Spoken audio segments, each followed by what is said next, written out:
This conference will now be recorded. I was in their office yesterday.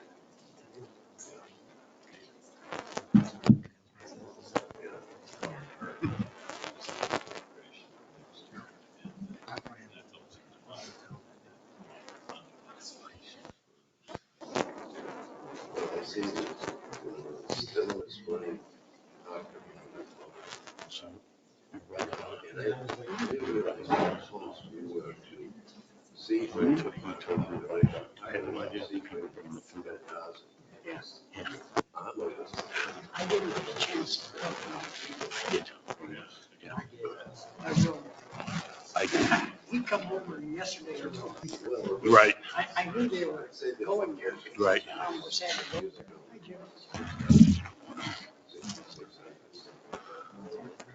go. Not yesterday, they were. Right. Secretary Tree.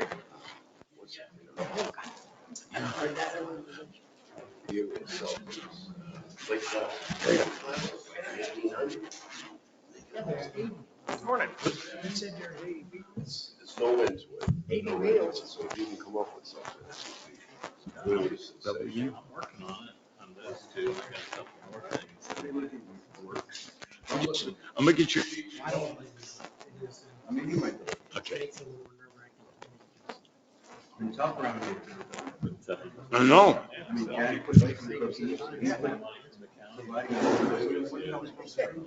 I'll make sure you get up every week.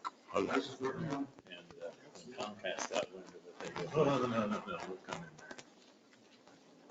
So, I'm not sure how the hell you're I had supposed to to really put that in look there. up some food because I was afraid I got.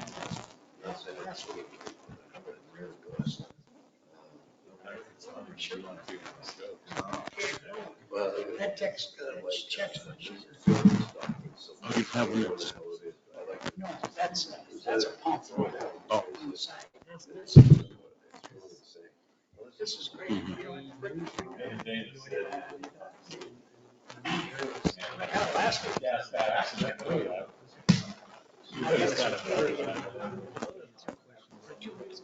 Will you go into that? Yeah, go to. Have you done one? You break out the sweat. I don't like my answers. You guys do that. That's why I got it. Going high. Going high isn't a big deal. It's the low. Right. Is Beverly coming today? Time's it. 5 till.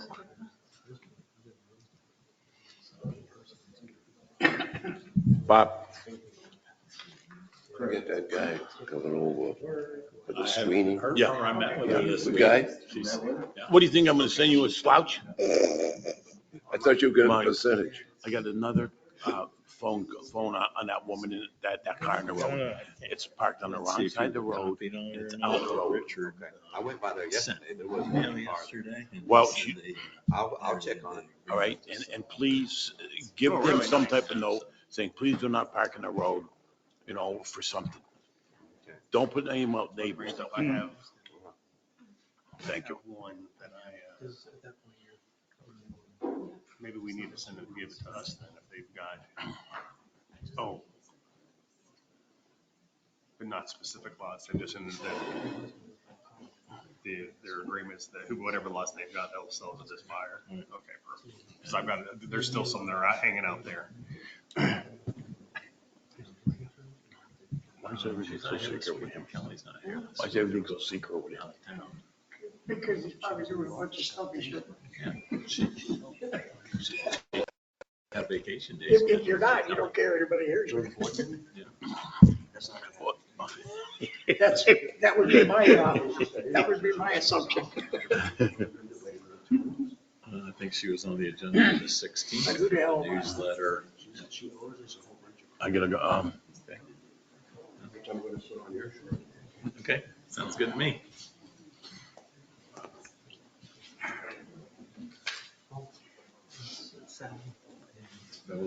Nerve-wracking to see the agent.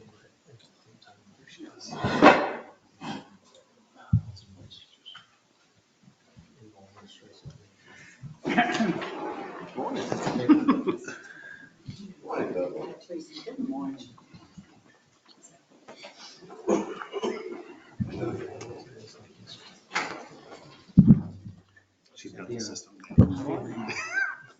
2 minutes in, 2 minutes right before. Perfect timing.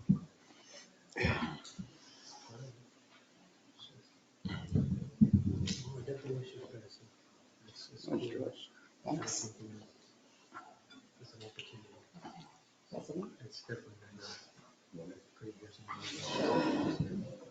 Have a show. 2-minute warning to the meeting start.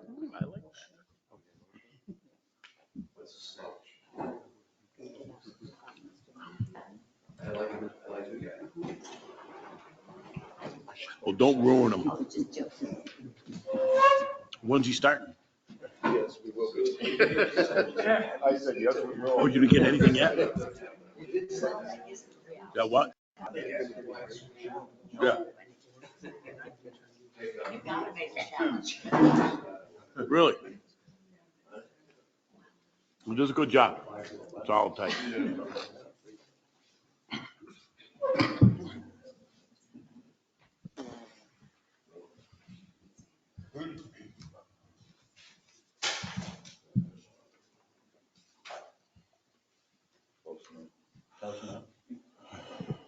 Call this meeting to order. Please rise for the Pledge of Allegiance. Pledge allegiance to the flag of the United States of America and to the republic for which it stands, one nation, under God, indivisible, with liberty and justice for all.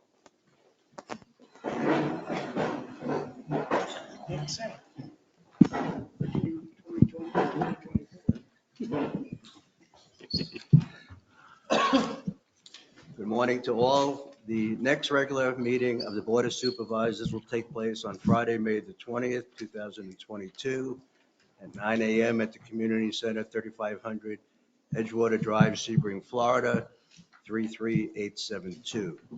Please silence or turn off your cell phones.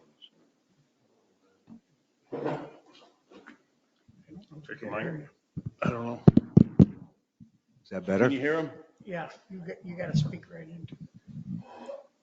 Is that better? There you go. Okay. Please turn off your cell phones. We'll start with the consent agenda. A, minutes of the Board of Supervisors regular meeting held April 22nd, 2022. Do I have a motion?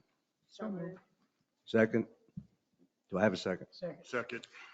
Do we have any board comments on those minutes? Do we have any public comments on those minutes? Do I have a vote? Supervisor Phillips? Yes. Supervisor Herrick? Yes. Supervisor Gilpin? Yes. Supervisor Hurley? Yes. President Brooks? Yes. Moving on, the Treasurer's Report of March 2022. Do I have a motion? Second. Board comments? Just one, and I'm sure it's proper.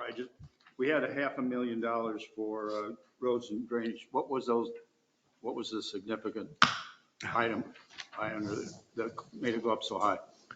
The expenditures, we did do that. There was $275,000 for maintenance items in there, and we've expended all that money.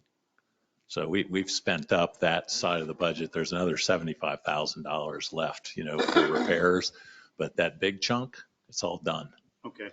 And that was the I thought phase that's one, what I wanted- and then the 100,000 of emergency repairs. Right. Okay. Thank you. Any other board comments? I've already gotten my answers, so. Good boy. Huh? Good boy. Well, just so you all know, there was an extra payroll payment in most of the accounts that will be adjusted next month. So that threw off the payrolls quite a bit. But anyway, that's all. The rest is fine. Any public comments? Can we have a vote, please? Supervisor Herrick? Yes. Supervisor Gilpin? Yes. Supervisor Hurley? Yes. Supervisor Phillips? Yes. President Brooks? Yes. Golf Financial Report, March of 2022. Can I have a motion? So moved. Second. Okay, this report, what we're going to do, since I think we kind of caught them off guard, this was added on at the last minute, and the golf people were not aware of it. So we will, if there are any questions, they will, if they don't have the quick answers, they'll take notes and get back to us on it. Is that fair? Yep, just talk into it, please.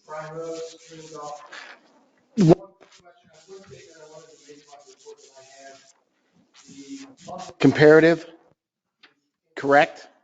It's pulling from.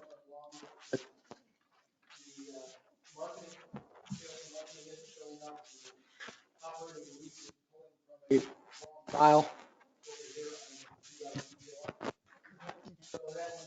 We're, So we have an incorrect report? Oh, so we have the correct report? I have an incorrect. All right, well, assuming that we have the correct report, and does anybody have any concerns or questions of Mike? I just got it, so I haven't had time We just got it. to review it. You just got it? Yeah. We just, How come I've had it? I thought you got it. We sent it out emailing it. We did have an amended packet because it came in, and Ms. Chair, I apologize. When you came in, I had it sitting there with your name on it with that other stuff, and I didn't hand it to you. And Mike, same thing. Well, When you if you- came in, if- it was sitting where you were Yeah. sitting. And I got it. I just haven't read it. You got it, but you haven't read it? We just got it. Okay, since we're not prepared to discuss this, we will put it on, There you go. I guess I need a motion to put this on the table to the next meeting. I moved the table. Second it. Do we have to vote on that too? Do we vote on that? To table it to the next Public. meeting? Maybe public. Comment. Oh, public comments on moving it? Okay, may I have a vote? Supervisor Gilpin? Yes. Supervisor Hurley? Supervisor Phillips? Yes. Supervisor Herrick? Yes. President Brooks? Yes. Okay, we will move that to the next meeting. Now, public comments. So we're at that part of the meeting where if anybody wants to ask anything, any questions pertaining to something that we're not going to address during this meeting, this would be your opportunity. Do we have any public comments? Okay, Scott Corrick, you're all up.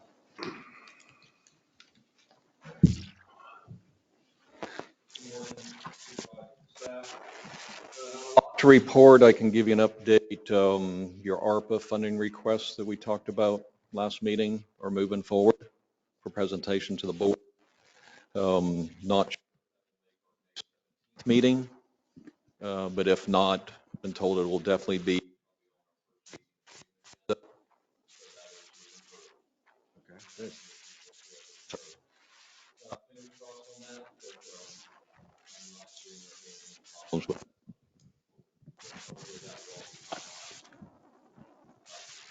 Latest.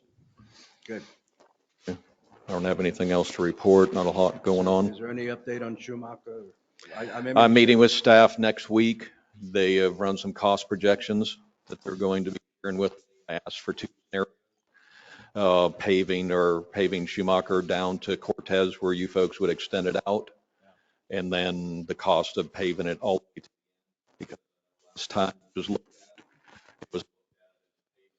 length of Schumacher. Okay.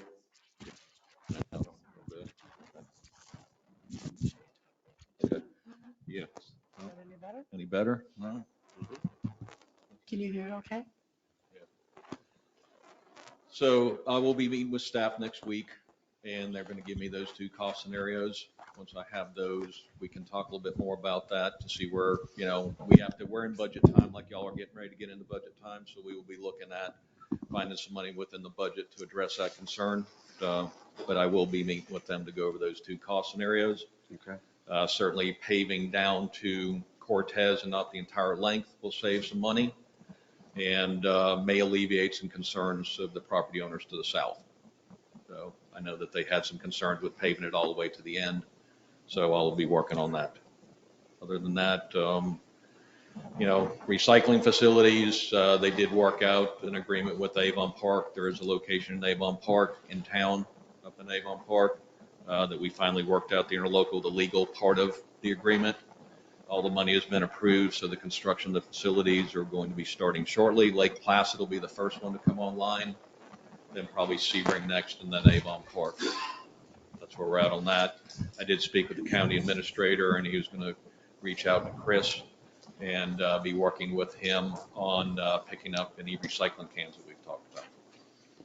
Yeah, I would like not to drag too long on that, since we've notified the district, the personnel, people living in the district about a month ago that we were looking to do this. So the quicker the better, as far as making them happy that something. Yeah, I've talked to staff. They're very flexible. If you have, like I said, we talked about them turning them in somewhere, maybe bringing them to the maintenance facility, and you tell us whenever there's a group ready to pick up. We don't want them hanging around being in your way.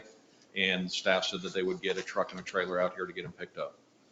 And then any citizens that were not able to physically bring their garbage can to the facility, if physical limitations or what have you, or their vehicle, get a list of those folks, and then we would coordinate an effort, probably would maybe be on a Saturday or something like that, with Waste Connections, and go around and pick up those cans for those folks.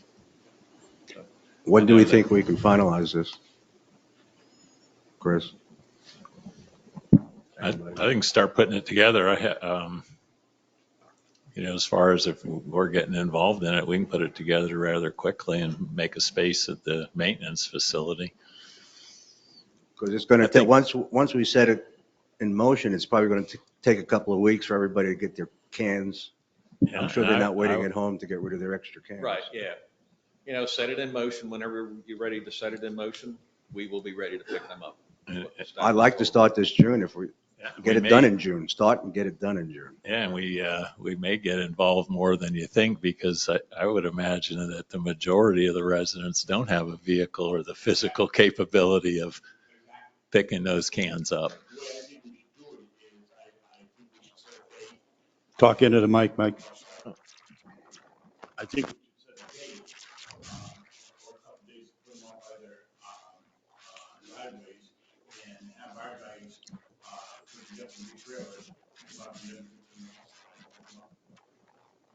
Yeah, anything like, let's work together to try to get this accomplished and get it done for your community. Waste Connections and like the county, and I'm sure like you folks are, we're facing that we have over 50 openings at the county right now. Waste Connections is having a hard time keeping fully staffed, but I think between all three of us, I've been assured that we can get it done. Okay. And we need to make a note that we've missed a lot of our northern subs. Sure. People have already gone back. Yeah. And they will when miss this when they opportunity. return this fall or what have you, it's not a problem at all to re-implement a pickup order for them. Okay. They said they would be glad to work with you folks however we can to get it done. Anything else? The Lake Glenada site for recycling, is that still in the go? No, now that we've negotiated a site within the city of Avon Park and that has been finalized, that will not happen out on the highway. Okay. I would say probably the closest for you folks would be by the YMC, the Max Long Field Complex. It's going to be over there by the ball fields, and it'll all be set up with signage and what have you. And then once we get those going, we'll certainly share the hours and everything with you folks, so you can share in your newsletter. Okay, thank you. I'm thinking like Howard Street or something. It's in town. I can't remember the exact location, but it is in town off of Main Street up there. Yeah. So, and we'll share all those certainly on our social media platforms and get that information out, and certainly make sure that you folks have the addresses of all three places. So let's shoot to get this done in June, please. Get it out of our hairs, go on to something else. Very good. Any other questions for Scott? Any public comment? Thank you, sir. Thank you, guys, and happy Mother's Day to all your moms out there. Thank you. Thank you.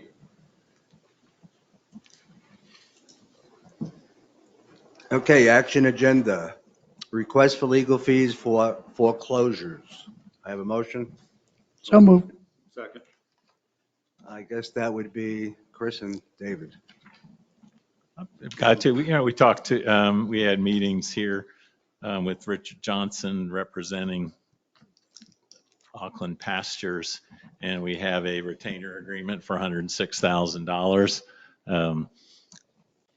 that they would like to start moving on those foreclosures en masse. And we have $50,000 in the budget, so we're going to have to front the other money that we hope, but we think it's all going to come back in the end. I did ask Richard, and I'm just going to read this quickly. He said, Chris, I think the total cost with no defenses will be about $1,800 per lot. However, I expect 60 to 80% of the cases to result in a deed in lieu of settlement. Borrower settles, we expect them to reimburse the legal costs. Otherwise, I don't expect, based on our past experience, that these cases will go past the full time period in full exposure. And with $750 fee up front, a lot of that expense should be mitigated. And when they do that settlement agreement, the legal fees for those things are one of the first items to come out of that foreclosure. So I think we have minimal liability in excess of our budgeted funds for this, and hopefully get all these foreclosures moving. And in our agreement with Auckland Pastures, that this was supposed to be done April 2022, so we're pretty close. Any questions from the board? I got a question. So the 102,000 that you're asking for is just the legal fees? Right. Is that correct? Right. Legal and filing fees, yes, Filing, correct. yeah. Mhm. And it's still going to cost about $1,800 a case, correct? In addition to? Well, that's the predicted, if it goes for the full, if it's an uncontested foreclosure that goes the full gamut, that would be the cost. But what they're saying is they don't expect, and I don't expect to either. Most people are going to get served with the lawsuit and then are going to try to settle by turning the property over. That's most likely what's going to happen. That will limit the amount of legal fees. So you see no more, I mean, it probably won't cost us more than 102,000, 103,000. Is that what you're saying? That's a reasonable, yes, that's a reasonable And assessment. we have $50,000 to cover it? We have $50,000 in the budget specifically for this purpose, so we're going to have to front the So why remaining. wouldn't we do a budget adjustment for the other 50,000 so we could do it correctly? Once we get it approved today, we will. But Which comes If- first? once it's all said and done, we get that $102,000 The back. costs are the first, that's the first recovery. That's the first thing that has to get paid back through Our through that 102,000. process. So Correct. this is, for all intents. It's a and cash flow issue is what it Yeah, is. Mhm. we pay it now, but we get it. Will we be able to cover it by the end of the end of the year, fiscal year? I think that's reasonable. Yes, absolutely. In that Because case- that's why they chose this firm to go with, is if they can do it all at once. So in that case, we wouldn't need to do a budget adjustment. You'd think you'd have the money to offset it. Correct. Because they'd say is assuming, It's a, the assumption is that It's a wash in the these end. lots are going to come in and they're going to get flipped pretty relatively quickly. Okay. Thank you for explaining that. I'm better now. Any other questions from the board? Any public comments? Let's vote. Supervisor Hurley? Supervisor Phillips? Yes. Supervisor Herrick? yes. Supervisor Gilpin? Yes. President Brooks? Yes. Just one minor question. These are all pretty much from Unit 12? No, these are from, I think these are from all over. All of Yeah. them? Okay. Okay, next on the agenda, proposed utility project. Do I have a Sure. motion? So move. Second. That would be, is that Joey or Chris, or who's doing it? Joe, you want to handle it? What project are we proposing? I'm sorry, yeah, no, this is just a purchase of the surge pump and a screw press. Basically, items that we need for maintenance purposes for the utilities, So, and it's budgeted. but on your staff recommendation, it's 12,991 plus the 13,066, right? Yes, sir, both pieces of equipment, the screw press piece of equipment and also the surge pump. And these are both backup. Yeah, well, wastewater treatment plant, and one of them's failing, I think. One is failed, which is the screw press. It's the same machine we had a problem with a couple months ago. It cost that sludge hauling price point to go way up. But this pump has been down and out. We've been waiting on quotes. Finally received one from Mater. So So this is not backup, this is actual use? This is an actual used one, yes. The surge tank pump is backup. But as backup, it's going right into service and the other one will come out for repairs. Well, if the backup's going right into service, and we needed a backup, should we not get a backup? The surge tank pump will have a backup because the one that's in service now will go out to be rebuilt. The one that's in the screw press will go out for evaluation with the hopes of repair. If not, we'll have to come back and get one for backup. So we always want to try to rebuild them before we purchase a new one. So the idea is to always have a backup on these Yes, two sir. items. And this will give us a backup at this point unless they're not rebuildable. But that's In only which case you'll come back to us and request. for a spare. Any questions from the board? Availability? Not sure on the screw press, but the surge tank is 16 to 18 weeks out. So It's not unusual. It's like a mower.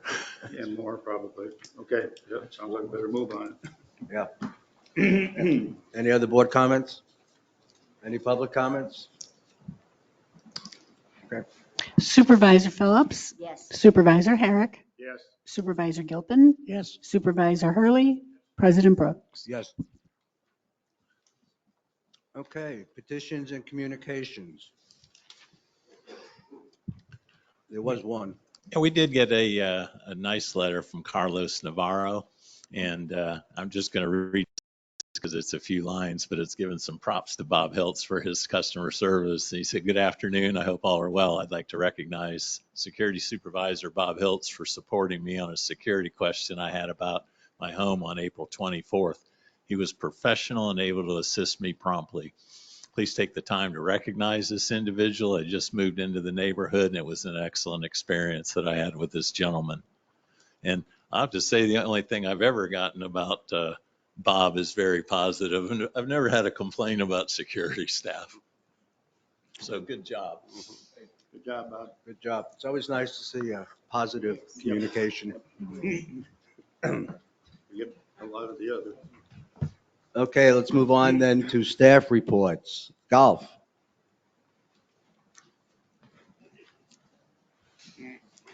Not budget, just regular.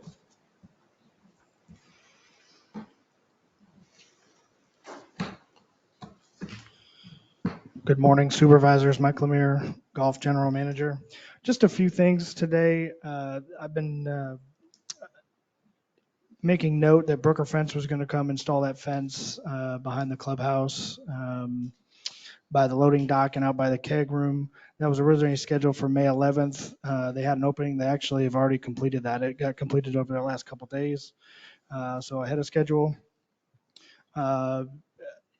I know you're aware that the restrooms on number 5, Deer, have been complete, but the porta-johns were picked up. Mother's Day buffet is this Sunday. We currently have over 400 reservations. Just wanted to notify the board that we have hired 2 new key employees. We hired a new administrative assistant that actually is like a membership administrator. Her name is Dee Petty. Super excited to have her. Because she's going to be really strong. Also, we hired a new food and beverage manager, Sandra Durbin. She started on Monday. It's definitely going to be a key position going into next year.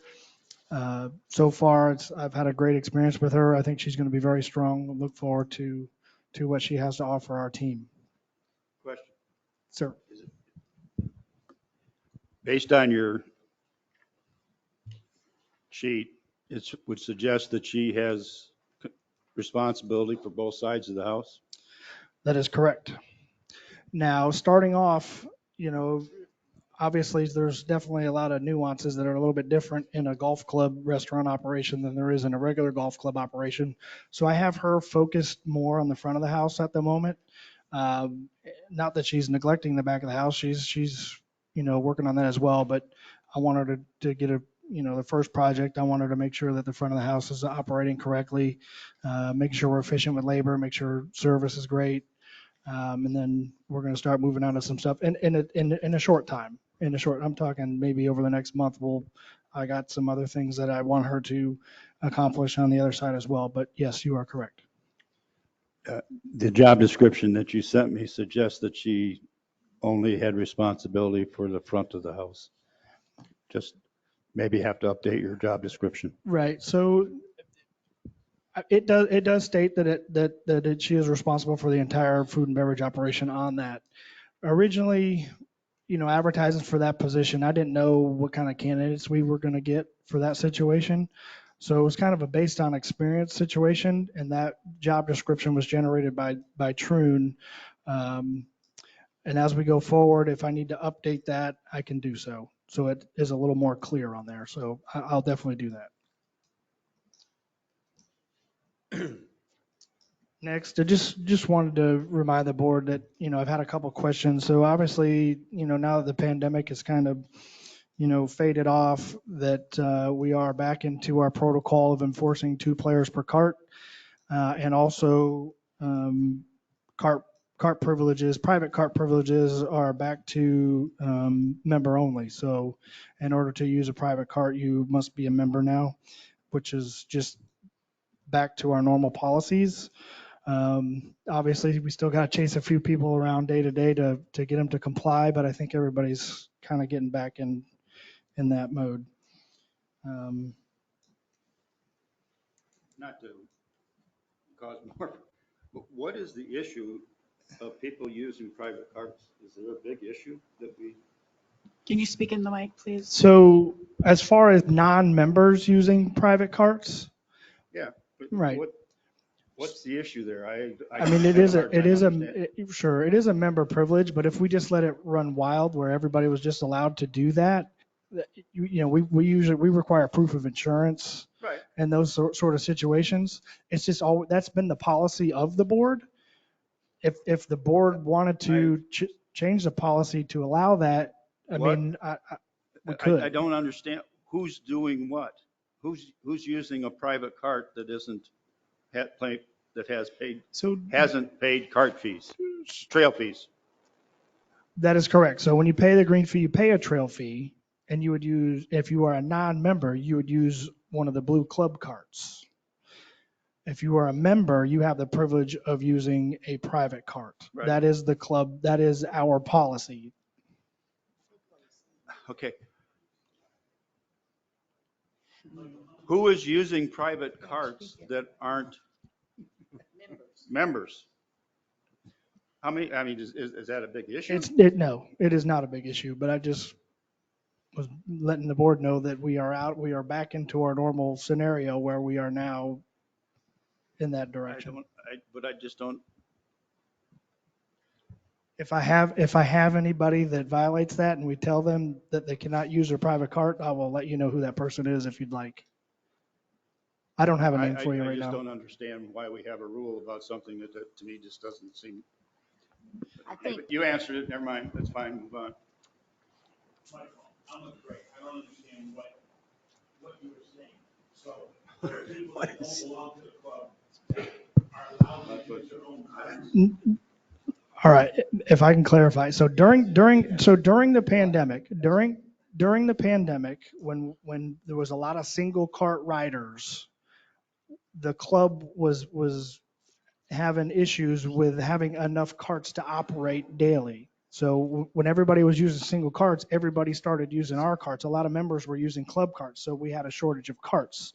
So to alleviate that during that time, we allowed residents who showed proof of insurance to use our carts.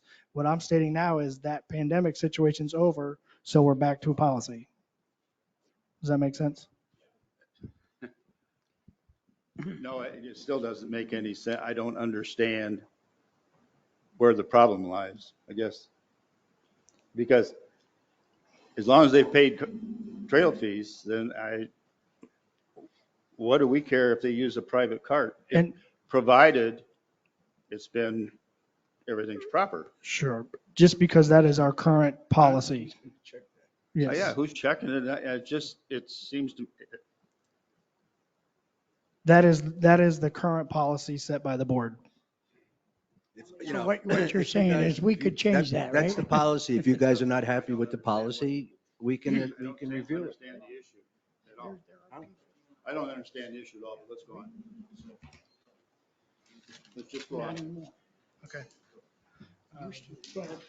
I have a sticker to use mine, but I don't use it that much. Like I said, if you want to revisit it, we can revisit it. Yeah, That's right. fine. Because I showed Good morning, Supervisors. Jimmy Murphy, Golf Course Superintendent. Sorry about that. I'm pretty happy with where our greens are going right now. We're still going to continue to hand top dress our greens. Trying to stay away from doing the heavy top dressing just because we have verifications coming up as well. So we're going to continue to work on them by hand. But we are starting to see we're at 2 to 3 inches on our root system now, which we haven't had since I got here last year. And we did the air to gas this week, was a big benefit to the greens as well. We were out on them this morning and cut into them, and there's a lot of good viable root on them now, which is going to definitely help us in the future. And I think the 3 aerifications we do is going to definitely continue to help us. We plan on doing aerification May 23rd on turtles, and then we'll follow up with a wall-to-wall application of fertilizer. Once we complete that, we'd like to get the wall-to-wall aerification on deer done prior to the start of the irrigation, just because we're going to have 3 or 4 holes that'll be down at a time without water on them as well. So other than that, we're going to continue spot treating and pushing it. Mike and I have been going through it, the budget as much as we can, especially looking at next year's. I know that we're going to have a topic here in a little bit about that. I talked to Ray briefly Tuesday. So the wall-to-wall fertilization, we budgeted $45,000 for last year. At this time, that was a good price. It's actually up 89% currently. So we're still going to do the wall-to-wall application. I mean, we got to do the best we can with the one that we have. But it is going to be above the 49,000. We have 42, I think, in the budget. So just basically, we want to bring that to the board's attention because it's going to be outside of the variance that we're allowed by contract to have without board approval. So I believe that number is 10%. So this is going to be more than 10% over budget. It's going to stay in operating. We're not asking for any more money. It's just, it will affect the bottom line a little bit, but that is already what I send you every week. It's already involved in that number. But I just want to let you know that we will be out of variance for that line item in this fiscal year because of the increase. That's all. Okay, so as I understand it, you're asking just for us to verbally, do we have to vote on this, or is this a verbal approval for them to exceed their account by X amount of dollars? I don't want you to skip on the fertilization because of money. Correct. Because we don't want to be where we were 6. Right. Okay? So if you need something, come to us and ask for it. That's all I'm trying to That's do, what I right, believe. is make you aware that it is going to be a higher, it's higher than what we budgeted, and That's it's fine. 89. And when you come to us with that, come to us with a cut someplace that you're going to cut. How do you cut? What do you Well, cut? You don't need to cut. You Just can't come. cut. I saw a preliminary schedule on just the general fund or the capital, and it's 1.2 million. I mean, let's We're take, not I mean, but discussing that's, capital at this meeting. I know it's not capital, but it's golf course. I don't care. You keep talking about the difference between capital and golf course. It's golf course. We'll have a capital It's discussion. operating and So it's a capital. I don't mind. I agree with Beverly. Do not, you need to keep the golf courses good, but we don't need to spend $3 million, $2 million on the golf course and capital. All right, Okay? Yes, sir. we'll discuss capital when we have our second capital meeting. But again, that's golf. That's not capital. It's It's golf, golf. capital, period. Okay? As you would say, I'm the president. Yeah, that's Not right. you. That's right. And what's that mean? Thank you. No, Thank not. you. Wait, come back here. So what you're asking for is to exceed a budget for $19,000, right? My question to us is, do we have to do anything formal, or we just say it's okay? If it doesn't require a budget amendment, Doesn't require a change order. No, sir. Okay, so they've notified you. Do we have to have a vote here to agree to No, do it? no, I say, if there's no change order and no budget amendment, all Does you've been anybody on notified. the board object to them spending this 19,000? No. Okay. Thank you. General counsel report. Okay, I had a meeting with Cliff Rhodes on Tuesday regarding the ongoing litigations that we have, the Auckland matter. We got some discovery requests. I met with Amanda because it involves accounting issues, and she's working on that. Yeah. I think we're talking about 30 different. It involves 30 different properties, and the how the Phase 5 bond, which is Auckland, versus the bond, what's called the bond 44, which is Fifth Third, is basically that's what's happening there. So Amanda's working on those responses to discovery. The Avanti matter is going to be a little bit bigger deal. Mr. Rhodes is wanting to amend pleadings, and he is asking to talk to someone at the district that has the most knowledge about the water meter issue and the warranty violation, what we're saying are the warranty violations. Unfortunately, in my opinion, the person that knew the most about that was Omar. And Omar is no longer with us. So is there anybody here, maybe Mike can identify who would know or be the person that would be able to answer the most questions about the water meter situation? Talk in your mic then. Mm-hmm. Mm-hmm. Mm-hmm. His mic's not working. Okay.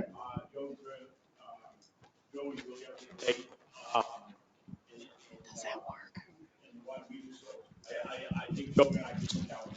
Okay, I'll get that arranged. I'll get with you, Mike. Okay. And we'll get that arranged. Thank you. Joe, you okay? Mm-hmm. Other than that, I'll talk with, if Mr. Rhodes thinks it can be done by phone conference, we can do it by phone conference. If he wants to sit down and go over, paperwork, we'll arrange it that way. So other than that, unless there's questions, that's all I've got. General manager's report. And briefly, we got a correspondence back from the Pink Palace folks. We had talked about repairing the drainage out in front in the ditch, but we were concerned with liability with it actually causing some damage to their parking lot and on their property. They did hold a meeting and sent me formally in writing that move ahead with it, and if it impacts us, so be it. So we'll be out there in the next couple of weeks cleaning that ditch before the rainy season starts. We also were waiting on facilities plans for the SRF for the utility and the stormwater budget. We have the draft from the stormwater from Polston, and we should have in the next week the draft down from rural water for the utility side. I was going to try to have the public hearing and present that to the board on May 20th, but it looks like it'll now be June 3rd. We also got some quotes from to replace the AC unit on the roof of the clubhouse, the community center, and one of the contractors who did the install didn't want anything to do with it. We do have one from Aaron Electric, and we have a third party that came out, and they're going to finish their quote up today. But we should be able to get that done under the $50,000 budget. And it was interesting because the second quote, same exact equipment, good contractor, was almost $7,000 less.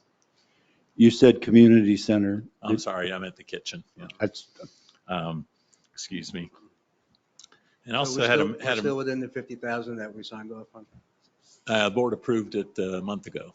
Yeah, I said we're still within the 50,000 that we signed off. Yes, sir. And hopefully we'll be in the mid 40s, but getting the work done. But like everything else, hard to get people out now.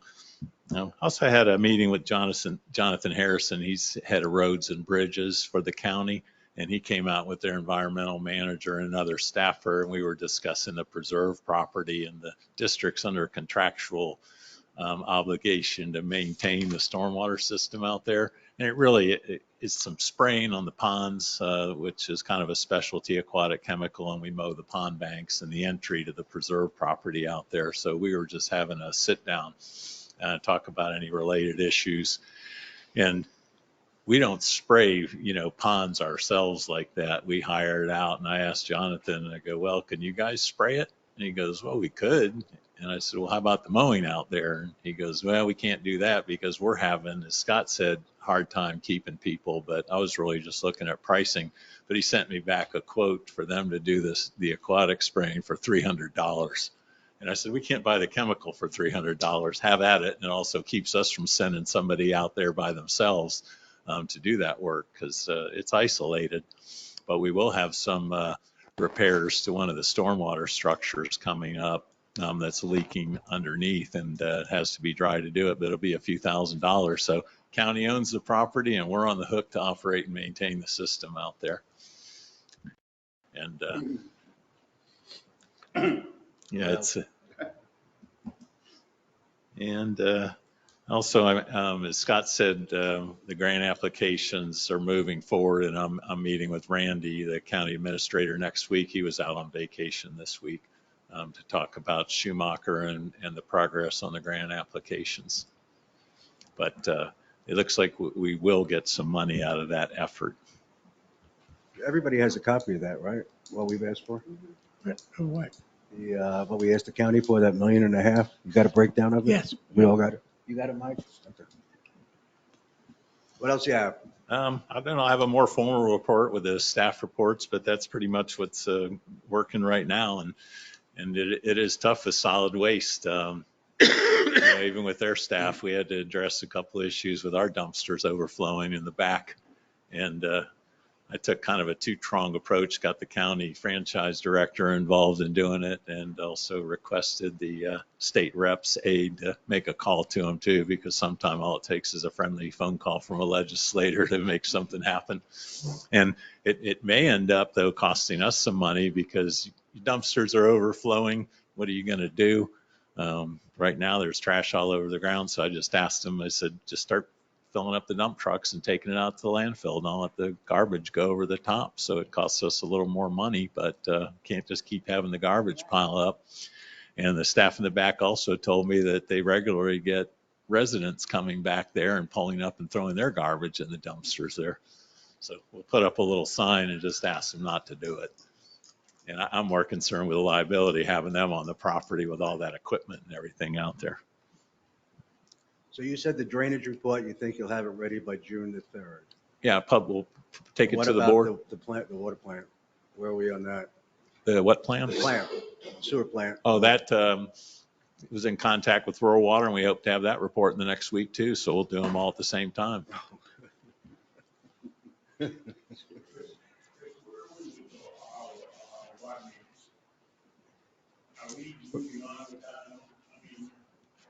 No, we haven't moved on. We talked about it, I'm looking at financing options right now and costs, and we were going to bring it back up during capital with the utility. It made the first pass of capital.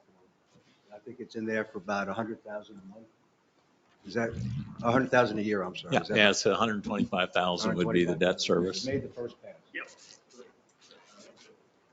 It's very important for everybody. First pass. Anybody have any other questions? Can you just give me an update? Well, I haven't seen anything on the general election that's coming up, that way you have to register by June, what is it, June 8th? June 13th to 17th. We're going to tell anybody about it, or we're going to keep it a secret? Well, we're getting ready to publish the notice in the newspaper. Wow. And let's not wait too long now. They only got till June 13th. Right. We'll publish that and in the newsletter, and we'll also post flyers. Yeah, if you guys are interested, that's what your date. We're going to do that. If you're interested. Oh, yeah.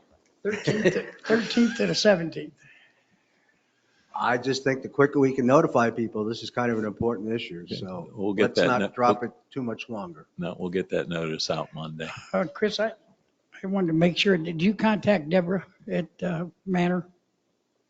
The HOA, the doctor, about the speed bumps? We provided that information. She got something back from you Oh, yeah. after, okay, she called me, okay, just so I know. She actually stopped me and she talked to you and she went over what we did in the past. So, Okay. I'm happy. I guess it's only about 7 lots, Chris, is that what it was? It's only about 7 lots over there, and then you have the speed bump there. That's what you call it. Oh, yeah, they had, but of course, that study we did and the information we provided to her said it wasn't warranted. Yeah. Also, Ariel was going to give us an update on the safety of the playground, the equipment. Right. Do you know if anybody's looked at it, if there's any issues that we have to close it down for a while or do anything special? The glaring issues when we were addressing a lot of that a lot of those deficiencies in the insurance report we got were taken care of. There were some metal stanchions that were coming out of the ground where equipment used to be. They were pulled out. We have where the I'm only gates. talking from a safety issue going forward. Is it safe to have kids playing there? Yes, it still is right now. We haven't had a formal inspection done, but everything that posed a danger, jagged edges, things sticking out of the ground, and also the playground adjacent to the lake with no gates on it. The gates have been ordered. So it's safe for kids and we don't have to worry about it. And those glaring things, and what she was saying is it's rapidly deteriorating because of the sun and just the age, but there's no glaring safety issue. Okay. Did we initiate the second meeting in every month for staff to be here? Is that why she's not here? But she's not here because she had a long-standing vacation request due to her anniversary, and her and Kelly are both out today. Okay, thank you. But the staff meetings are supposed to be the second meeting. Yeah, yeah. If they're not on vacation. So, Well, yeah. vacation should be monitored too. Yep, okay. I agree. Anything else for Chris from the board? Any public comments? Okay, moving on. Excuse me. Is there, I have something that's not quite related, just an FYI for you people. And I don't see there's a comment at the end, so can I make it now? Let me see where. Very briefly.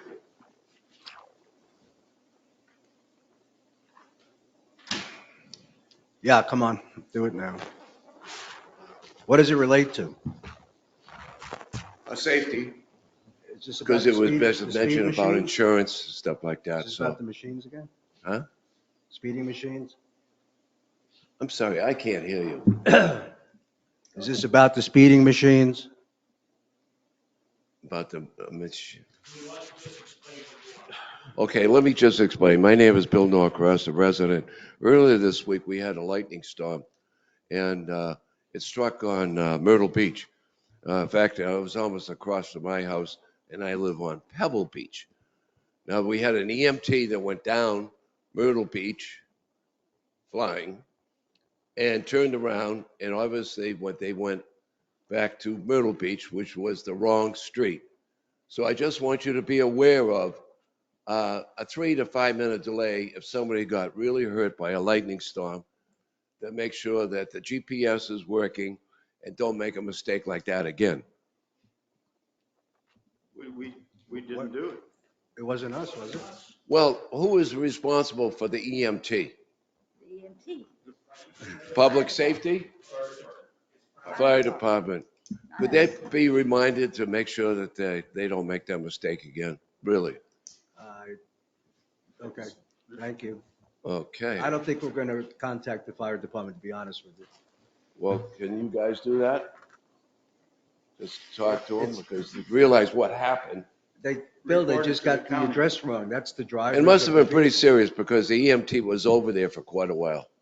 I was just concerned about a resident, I okay? appreciate your concern, Thank you. but that's out of our hands, I believe. Any other public comments? Okay, unfinished business. Chris, you're going to give us an update on the inspection report that was done in January. Each of those, and I'm sorry I had that planned for the next meeting, but I'll give you an update. Everything that was on the insurance company's list has been addressed. We have new safety cabinets, flammable cabinets. We have holders for the torches. If you went back to the golf and public works facility, you'd see a lot of new items there. We have new eye washes. We have first aid kits. And the only thing we're still working on is lights for the vehicles, and looking at some more work that may need to be done with the bridge going out to the island. There's, going to look at having a safety person look at that because there may be some issues with that structurally due to age. So the best of your knowledge, this whole report it's fine. Yes, sir. A couple of very minor items and all the Do you remember how much this cost us? $20,000. Oh, it did cost that much? Oh, yeah. I was going to say we should do it every year, but perhaps we shouldn't. And we took, a lot of that was just a backlog. It was safety debt. Once you get fire extinguishers and first aid kits and lights on, then you aren't, doing that again. But there was just a lot of items there, as the insurance company pointed out. Next meeting in your report, instead of going through it page by page, would you just tell us that it is complete and you're comfortable with the progress, or that we've accomplished everything? Okay. And related to that too, there was an interesting article, negligence lawsuit filed against the city of Sebring and Morgan & Morgan, but it was actually a hazardous inspector was training guys at the fire department. He knocked over a post indicator and crushed his toe, and so in excess of $30,000. So that liability and exposure, you can see how minute it gets. I mean, someone coming in to train them in their own facility gets hurt. Couldn't believe it. Any questions on that issue? Yeah, I think you should, with Ray, I don't know if we should do that every year, but it sounds to me like it should have been done a long time ago. So I think you ought to schedule it every couple of years to make sure that because it really must have fell in disarray in the last years. But I think you ought to try to schedule it, put it down for something every 2-3 years for us to check. Yeah, and people say, well, you're spending the money on it, but when you see some of the money, these lawsuits that get filed over things, or same thing, you have an employee that's out in the field and gets hurt a little bit and there's no first aid kit in the truck, someone's going to be like, okay. Well, we just need to have that it's everything else we do is. And we're taking that a step further in our Yeah. business practices too, related to maintenance work. Do we have the proper equipment there? Do we have the lockout, tag out? Do we have the things that you really need? Or are we just going to be a OSHA poster child after an event? Yeah. Okay. Any other questions on that issue? Okay, revised Deer Run irrigation project cost closures. Jimmy and Mike, I guess. Oh, Jimmy. All right, so I know that we had a discrepancy in the days on 45 days on the front and 30 on the back. So the biggest reason for the 15 days he wanted in October was basically due to the weather. He can't predict whether we're going to get a hurricane, whether he's going to get stopped or not. He knows that I do not want to go into October, and I would like to be done by September 30th. So our goal, the first few days he gets on property, it's going to be prep and training. So I can leave it as the 15th, or we can, I just don't want him to go into October because I think it's going to affect our golf. But I mean, we can't control weather or anything else. And when Carl gets on property, I'll feel better about it. I'm trying to get him started on the June 6th if I can, to at least get the training done and the prep work done.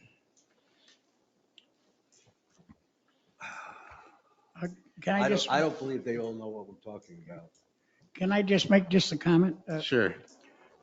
I think it's important you get it done by October, but I would say, I would not object if you have that. Is it that important? And maybe Andy would know better than you guys that we need the other 9 holes to keep closed, or is that, I mean, if it speeds up, I mean, I played a week and a half ago on Deer and it shouldn't have been open. I mean, it really shouldn't have.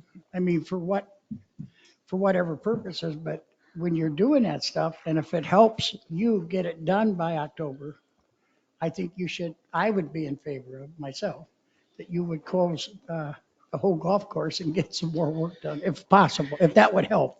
I think, the big thing with the HDPE is the fusion and everything, and they're going to only be able to do 3 holes at a time. Okay. Just because they got to take the pipe out there, they got to set the pipe, they got to level it, and then they got to, it's basically like a heater that they fuse it with. So they can only go so fast. Well, I just know how we are, and it's not you particular, but how things work out when you're supposed to be done at this time and they're not Right. done till long. I mean, I would be in favor of just making sure you get it done, and if you have to close the other 9, I think you should do it just Right. to make sure it's done. Gotcha. But that's only my opinion again. I don't want an unrealistic date just because you think that will satisfy us. Correct. Don't promise me something that you can't deliver on, Well, because again, we're watching. do what? We are watching. I'd hope so. I mean, it's $2.2 All right, so million. let me explain why this whole thing came about, is that I have a correspondence from the irrigation guy, I don't know what it was. Carl? Yes, sir. That was sent to the district office, and it was passed on to me with the dates. And I got a little confused because it says estimated completion date is October the 15th. Golf opens on October the 16th. I talked to these guys and I said, so what's up? Because you're telling me September 30th, whatever date you said. And they said, well, we're going to try for that date and we're going to do our best. And I said, well, this guy's who's doing the work says October the 5th, 16th. So my point to everybody is, I think Mike would agree, I think all you guys would, if it's October 16th, that's when it is. I don't care about loss of golf revenue. I care about disappointing people. Right. Like I said, if you want it to be October 15th and we get done sooner, then let's leave it there. If you get done sooner, I think we'll all stand up and. It isn't up to us to say when it's going to be done. That is your people's job. And you can't sit here and say, if you want us to make it October 16th, we'll make it October. You have to make that decision, not us. But the budget will control a lot of your accounts. It's a I budget. understand It's a that. budget. It's going to be just as wet in July as it's going to be in August and September. Correct. There's opportunities for hurricanes in July, August, September, and October. So you can't. So the give- weather is the weather. Correct. The weather doesn't come into factor here. I mean, if it happens, it happens. My point is, if the guy says he can't finish it to the middle of October, And Ray, on his behalf, when he sent that out, the biggest thing was when we were trying to get the valves. The manufacturer was giving us issues trying to get the valves and get the material here on site. So in your own words, it takes 45 days, weather permitting, to do a 9. If you're going to start the second 9 on, where is it? On August 15th. August 15th, is that what it is? August what? Oh, August 22nd. You go 45 days out, you're into October, by your own words. I'm going to push him as much as I can. I mean, I've got 500, we have 500 or so members. And if we tell them October the 1st, by God, we better hit it.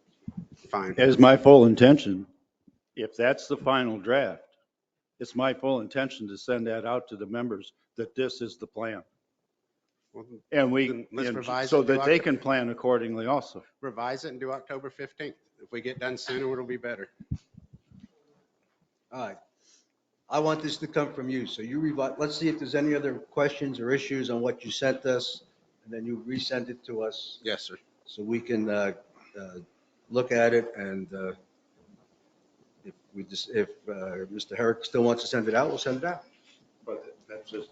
And post it. Yeah, so is there any other comments on the calendar that he has given us as far as May, June, so forth and so on? I've got questions. Maybe it's just me. Jimmy, Go ahead. if I was doing this, I would set November 1 as the date, just to give yourself because if we go to the members and say, by November 1, everything will be done, then that gives us time for hurricanes and all outside forces, the valves that don't come in, and that's gonna happen. Well, okay. You built Fair enough, enough. you do enough. So if you want, come back to us and with something that will give you something. Okay. Okay, please. We And did, that will the eliminate valve a issue lot. has been resolved, though. I know, but I want you to send it back to us with the date you think you're going to hit, Yes, sir. with no extensions whatsoever. Yes, sir. I have some other questions on this. In reading this, I can't see, number one, are we closing down Turtle at all, at any time? I can't see it on here. The second airification is the only one that's going to get affected. And I think we were shutting down, I'm pretty sure 9 at a time.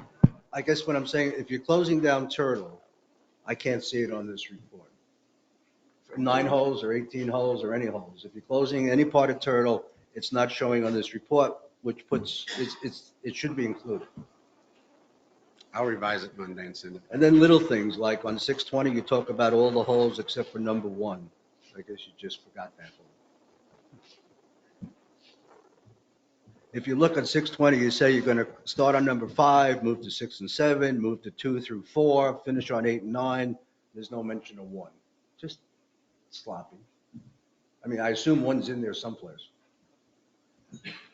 On the back 9. I believe 1 was included with the driving range. Huh? I believe 1 was with the driving range. Nope. Okay. It says, no, it's not there. It's a driving range is included there.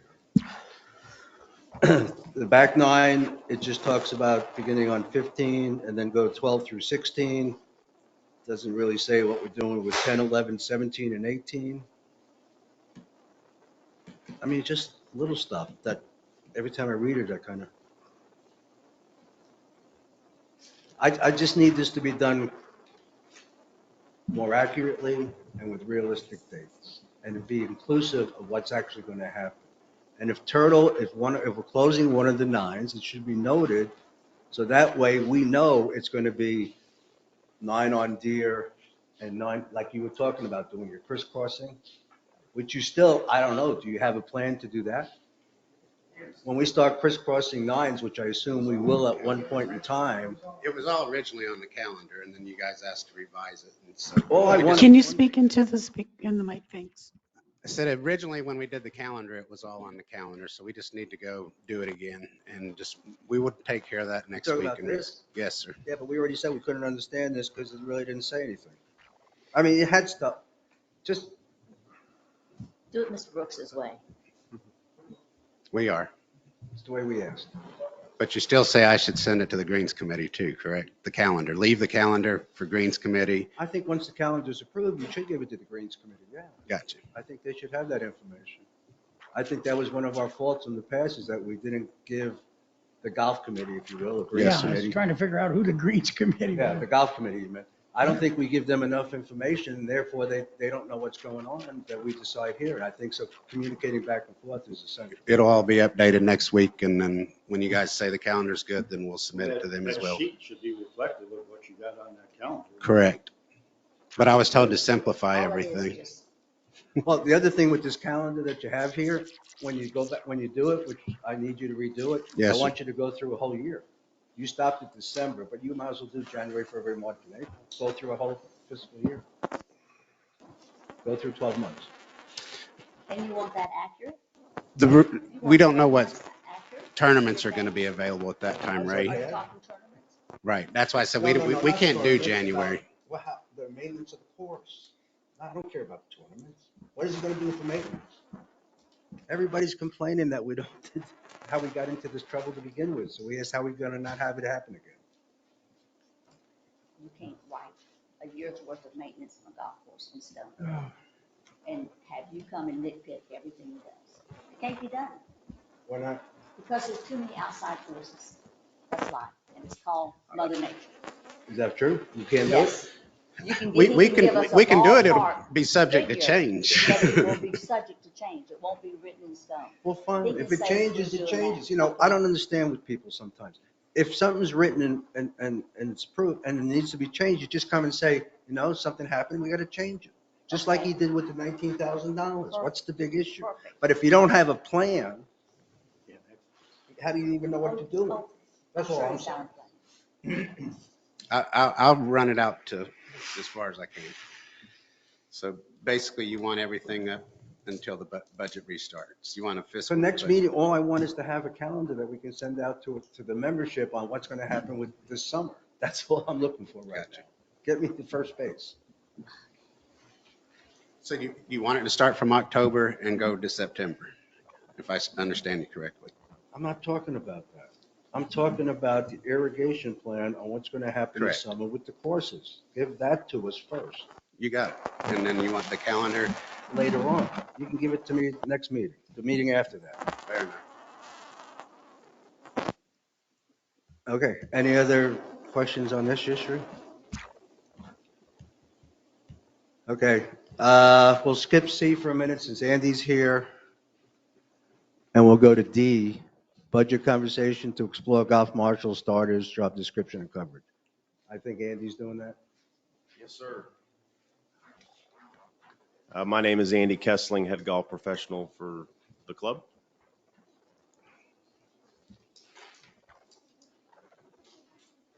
And good morning. Morning.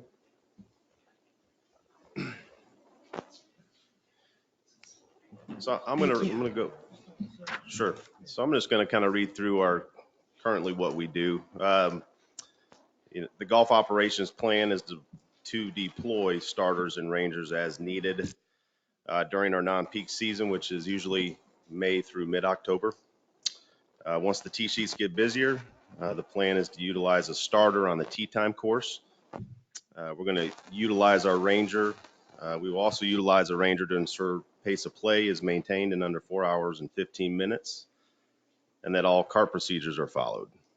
During the months of November through March, the plan is to staff a starter and a ranger each day of the week. The duties for the ranger, keep track of the pace of play is always super important. All groups need to finish, as I said before, in under 4 hours and 15 minutes. We also want our rangers ensuring the cart procedures are being followed properly, where to drive your cart, keeping it on the path around tees and greens. And that all golfers are taking care of the course, filling divots, raking traps, and repairing ball marks. And then finally, we want the rangers to assist with any other needs that are out there. So if a group needs something, they can radio back to the golf shop and let us know what's going on out there.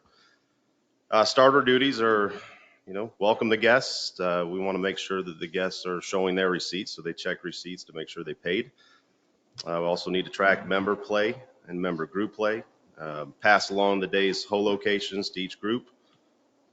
Go over pace of play expectations, cart procedures, and then also taking care of the course, which is, filling divots, raking traps, repairing ball marks, all that good stuff. We also plan to, we're planning to utilize some of our A-frame boards that you see outside the golf shop in the front entrance, with just some of those expectations. Marty Vogel brought to me the 3 R's, which I thought was great, which is repair your ball marks, replace your divots with sand, and rake your bunkers. And I thought that was great. And I said, well, sometimes it's hard for my starter to catch every member group. They're going to certainly talk to all of the public groups, but some of the member groups, they congregate the first tee and then they just tee off in order. But if we've got a sign up, at least it reminds everybody, both members and public play, of what our expectations are. Pace of play will be on that, raking bunkers, repairing divots, and filling your divots out there and raking traps will all be on there. So we can have those frames up on our starting hole. So that is a game plan that we're going to get some of those out there as well, just to keep hammering home the point of what's important, which is where you drive your cart and then taking care of the golf course, which all golfers should be doing, but we know all golfers don't always do that. So, and then also the starter is going to let them, let in particular our public play know where bathrooms are, and then also the beverage cart service, whether we've got it, whether it's Lisa, Michelle, whoever's out on the beverage cart. And then obviously handicap instructions for those that are handicapped when needed. So that's kind of the game plan that we are currently doing, and those signs are something that we're going to implement here next season. Shouldn't our expectation be that the course should be played in under or 4 hours or less? I think it's pretty easy for, our typical golfers, the avid ones, our member play, our frequent public play to finish in under 4 hours. However, I know if I'm going out to a golf course and I haven't played it before, and I've got a couple buddies and we're trying to enjoy our round of golf, speeding around the golf course isn't necessarily our goal. So I feel that playing in 2 hours, 10 minutes per nine, right around there is sufficient. It would still seem to me that our expectation should be 4 hours or less. And and you make that adjustment by having, as far as on the shotguns, you make the adjustments by allowing that time between. Sure. If it goes 4.5, it's not going to hurt you. But I still, in my mind, the expectation should be that you're doing it in 4 hours or less. Sure. I think we need to remember our demographic, and most of us have to go to the bathroom, and that takes 5 or 10 minutes per side. So I don't think 4 hours and 15 minutes is unreasonable at all, simply because of that. And the guys like to stop and get a beer, and I just don't think that's. Sure. I know that those are the expectations that I need to I'm going to go to the bathroom. I am going to stop for beer. Right. And I can still play the course within 4 hours. That just seems to me that that's what the expectation. Is it going to happen all the time? No. But so maybe what maybe it takes longer down. I haven't seen it necessarily, except for when we get in the middle of peak season. We do run into some issues. And I think overall, I think our pace of play is pretty good. We obviously have those groups, that we have to push along and that we have to keep an eye on. In particular, some hotel play. All those people are coming here to have a good time, and some of them are having a couple more drinks than others, and it just takes a little bit of time, and they don't know the golf course. What I would say too is that my starters also track the turn times. So anybody that's pushing, if someone's turning in over 2 hours and 5 minutes, that's an alert for our team to get out there and just kind of see what's going on and just say, hey, you guys are doing okay, but we want to keep you on pace, and we don't want to see you getting any further behind, because we do. We did 2 or 3 days of over 500 rounds, and guess what? If there's one group out there that's pacing 430, everybody else behind them is pacing at least that or longer. So we do run into some pace of play issues on them really busy days, in particular when it comes to the twilight golf. The later in the day, just the slower it kind of gets. So those are that's obviously those days where it's like, okay, Ranger, we need to be here. We need to be tracking the pace at this time so that everybody can enjoy their round of golf. But 4 hours is my goal. 4 hours and 15 minutes is what my pace of play sheet says. So anybody that's in between that 4 hours time frame, 4 hours and 15, we need to be on. But yes, I agree. I think a good expectation is 4 hours. I think it's reasonable to finish in under 4 hours and 15 minutes. I just don't want. I'm looking at the people not knowing that we're saying 4 hours and 15 minutes is acceptable. I think they should be playing to a 4 hour round. And I'm happy to let our starters know, hey, let's preach. We want to see you finish, and we actually. But that's only one opinion. And she doesn't agree with my opinion, so no, Craig, and your pace of play is quick. True. In particular, and there's going to be days. We're approaching the summertime, so there's going to be 6 out of 7 days that you finish in 4 hours. But as soon as that gets to, or in 3 hours, February, I'm sorry, March. that you finish in 3 hours. As soon as it gets to 3 hours 45 minutes, that's a 5 hour round from some folks. So that's summer becomes hard, because our members tend to push some of these folks because they're just, we're not busy. On days when we don't have public play, members are going to finish in 3 hours. And then they're going to, if they do that 2 or 3 days in a row, and then as soon as it hits 3 hours, 45 minutes or 4 hours, Well, we're getting phone calls. Right. I can't go to that group and say, hey, you're playing in 3 hours, Not asking. 45 minutes, you need to pick it up. I actually need to go to the member group and say, hey, this is our expectation is this. I'm not arguing. Yeah, with no, that. and it's, be thankful for the 3-hour rounds and then just understand that, obviously we're still a public golf course and we're going to have some 4-hour rounds. So, and I think most of our members do understand that, but we do, once in a while, I'll get some complaints that, they're getting pushed a lot. And it's usually in the non-peak times because we can't play quicker. So I do try to set up, even in season, in particular with our shotguns, if the shotgun isn't full with 144 players and I've got 100 in there, but I've got a group of 30 from the hotel and one other member group, well, I'm not stacking the member group right on the hotel's butt. I'm working to give it a buffer so that, hey, you guys can still, they can play in 4 hours and 15 minutes and our member groups can play in 3 hours 45. So, it's dynamic, but I think our guys do a pretty good job with it. But that's kind of the game plan going forward, and some more signage, and then along with our whole locations and flags, that'll be something else that we do. But any questions, any further questions on that, guys? Or anything related to the golf operation? I just got one question. And when you say during the months of November through March, you're going to staff a starter and a ranger each day of the week, I think that's good. Are they going to primarily concentrate on the non-shotgun course? Or, which I assume is where most of the problems would be. Well, it all depends on what we've got, So if that shotgun is full with 140 players and half of that is public play, you can imagine where my ranger's going to spend a lot of time. And then if the other golf course is busy, then you're probably going to see myself or our new assistant that's starting here in a couple weeks. Somebody else is going to be out there. So, we've got budgeted in there to have a ranger every day. If there's a need for 2 once in a while, well, we'll either staff one or that'll be the time when you see me out there or, a trained golf team member and from the shop, or Mike, and utilize him. He knows how to roll greens. He can range it once in a while too. I think it would also help if the ranger, when he goes by each group, instead of driving by and just driving by, stop and say hello.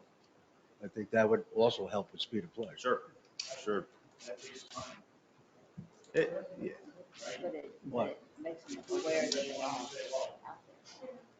I want you guys should know, and in particular our members should know who our rangers are, and we're going to focus more obviously on the public play just so that we can keep your pace of play better. But, on certain days where it's not quite as busy, I'd like them to spend more time and just say, hey, at least let them know what your name is and if you need anything. And But even with outside guests, it's good for them to say hello. Oh, 100%. Yes, sir. No doubt about it. I think this was well done.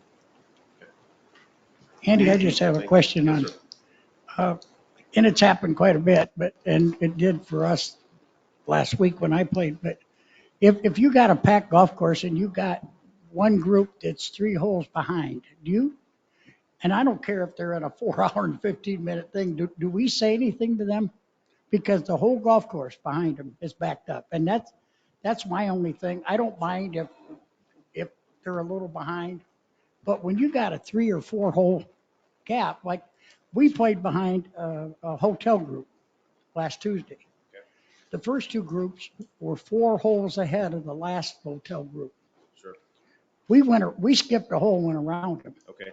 But I'm just saying, I think when it's 3 or 4 holes, I don't care what it is. Somebody should, and maybe I'm wrong, but maybe somebody should say something, because it has nothing to do with 4 hours or 4 hours and 15 minutes. They have to be way slow. And that should be addressed. That's all I'm saying. I think in that certain instance, when a group, you got the first 2 groups are playing at a 3.5-hour pace and that third group's playing at a 4-hour pace and that gap gets to be 2 holes. I think it's appropriate for my ranger to come up and say, hey guys, your pace is good. However, you do have a couple holes there. If there's a little bit of room to pick it up, great, but just keep on the pace you're at, and if you can pick it up a little bit, it's really touchy. I know if I'm on the golf course and someone's coming up to me and I'm playing 9 holes in under 2 hours, that may cause me to go into the golf shop later and say, hey, why is the Ranger pushing me when I'm playing in under a 4-hour pace? So it's touchy there, Mike. Okay, so you answered the question. You just let them go do it. Well, like I said, I think it's appropriate to say, hey, guys, there's a couple holes there. You're doing okay. If you can fill it in, great. Just let's Well, try not to make it large. we were, all of us except one were paying members, or we Sure. paid our green fees, and most people wouldn't, but we just went around them. I mean, and they were nice about it. They apologized. I'm sorry we're so slow. Well, if you are, then why are you so slow? But that is when I think the attention comes up. And it should be, somebody should say something when it's 3-4 holes behind the group in front of you. That's my only question. No, and I understand, Mike. I also have, and that kind of goes back to what I was saying earlier about summertime. We're used to playing in 3 or 3.5 hours. Then I get this phone call with a group that's playing in like I said, it is hard. If they're over 4 hours, I'm happy to talk to them. If they're under 4 hours, we want them to come back. I don't want to make them upset and then go play elsewhere. But I've also had the case where, if my Ranger's not knowing when a group tees off, I may have a group tee off at 8, and then the next group's not teeing off till 8:30, and then we had groups from 7 all the way to 8, full up, and then there's a 30-minute gap there. And if my Ranger's not checking his tee sheet, well, now he's going to a group that started out 2 holes or 3 holes behind, and he's saying you're 2 or 3 holes behind. Well, these 3 were all together. They were a group from the hotel. So. Sure. So it's very important that our Rangers know when every group starts, and exactly what their pace of play is. And like I said, Mike, I'm always happy to, come out there. If there's a slow group out there, I'm happy to see when they check and come out there and take a look at it. Well, we just went around. I mean, that's the best thing. I mean, we were out there having a good time. 3 non-members and 1 member. And sure. So it was no big deal, but. Simple. I also I know we had the discussion during, and this is non-related with the starters Rangers, but at a board meeting about allowing residents that had insurance on their, you've already talked about that. Yeah. Perfect. I missed that. So we're good. If there's any other questions, guys. Any questions for Andy? Any questions from the public? Thank you, guys. Appreciate it. Thank you. Thank you. All right, revised budget goals. All right, basically, this is me. I sent you all out a revised budget planning process, and I had to make some revisions. I made a mistake when I originally had done it. I based the utility fund on the actual plan, not the actual reality of what's going on. So when I looked at the March district financials,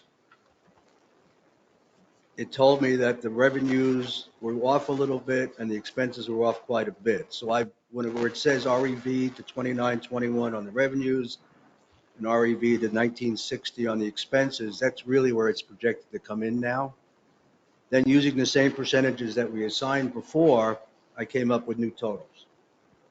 And the other thing that's different from this sheet is that I took out the capital expenditures for the carts and the equipment because it was already on the capital report. Instead of having it on 2 places at once, I thought it'd just be best to have it located on one of them. So that gave us a revised total of around $1,678,000, excluding the lease agreement and the cart agreement, of capital monies available on the average each year.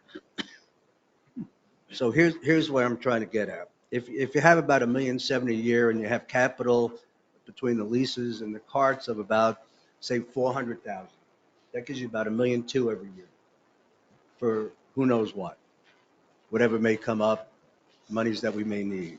And I think that's a pretty reasonable number to have and not commit to, but to have in the pocket every year. What's going to happen, though, is that we're going to borrow $5 million, and these are approximates, $5 million to do a drainage program, $10 million to do a new water facility, plant facility. That's $15 million. Now, if you add 3% to that 15 million, if you take it out for 20 years and you add 3% to that, it's going to cost the district somewhere around $770,000 a year for 20 years. So the challenge for us is, do we just take that 770 and subtract it from the $1.4 million or $1.5 million, whatever we have, and say we're going to live on $700,000 worth of capital for the next 20 years? Or do we figure out a way to raise that monies to offset the loans that we're about to take out? My recommendation, and this is just food for thought for you guys, we're not going to decide this today, but my recommendation is that we would raise the assessment rates, because in reality, that's what we're going to have to do to cover this cost. How else do we come up with $770,000 a year? There's just no way. We're not going to be able to do it. So I talked to Chris about this, and he figures, well, we're going to get that new utility rate information, and we're going to raise the utility rates. And that's fine. And I said, well, how much do you think we could raise them? And we figured out maybe 200, 250,000. This is a guess because we haven't seen the report yet. So let's assume that's correct. That still leaves us with 500,000 or 600,000 that we have to figure out where we're going to get it. And this is not short term. This is for 20 years. Now, the blessing in disguise that we have is once we borrow this money and build these facilities, it's 2 years later that we have to start paying it off. So we have, if I'm correct, am I correct what I'm saying? So we have approximately 4 years to raise this money and get us to the level of where we could support this kind of debt. The smart thing says, don't wait to the 4th year before you start. The smart thing says we have to do it now. So I'll just give you an example. This is just me playing at home the other day. If we took the assessments this year are going to come in around $3,430,000.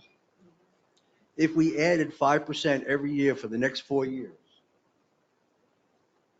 we'll end up accumulating $739,000 more than that $3,430,000. Okay, you got that? Am I going to get it? If we did 5% for 4 years, we would then accumulate enough monies to cover what I assume the loans would be. Now, these are not numbers that are set in concrete. Maybe when we actually get the numbers of what the plant would cost and what utilities we could do, maybe it's only going to be, instead of 5%, maybe it's 4%. Maybe it's only 3%. I don't know yet. But the fact, what I'm trying to get to you guys today is, we're going to have to do something starting this year. Oh, yes. Yeah, I agree. And create an account that secures that monies from ever being used other than paying off the loan. Is that possible? Certainly. Yes, you can budget restricted money, set it up, move it every month or every year, and put it aside to only be used for certain purposes. So again, I'm not sure that my numbers are correct, but I think It's we all ballpark. have to come ballpark. to the realization It's ballpark. that we have to do something and start this year. That's good. I like it. Is there any likelihood of grant money for either one of those projects?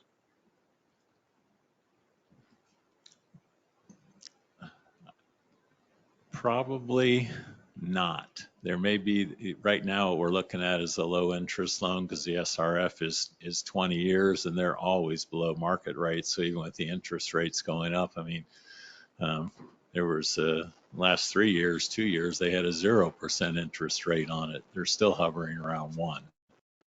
So it goes up, but that money's all that federal money coming down through the state. So they're trying to keep that interest rate low on it. And that was the purpose of it. But we'll continue to look at it.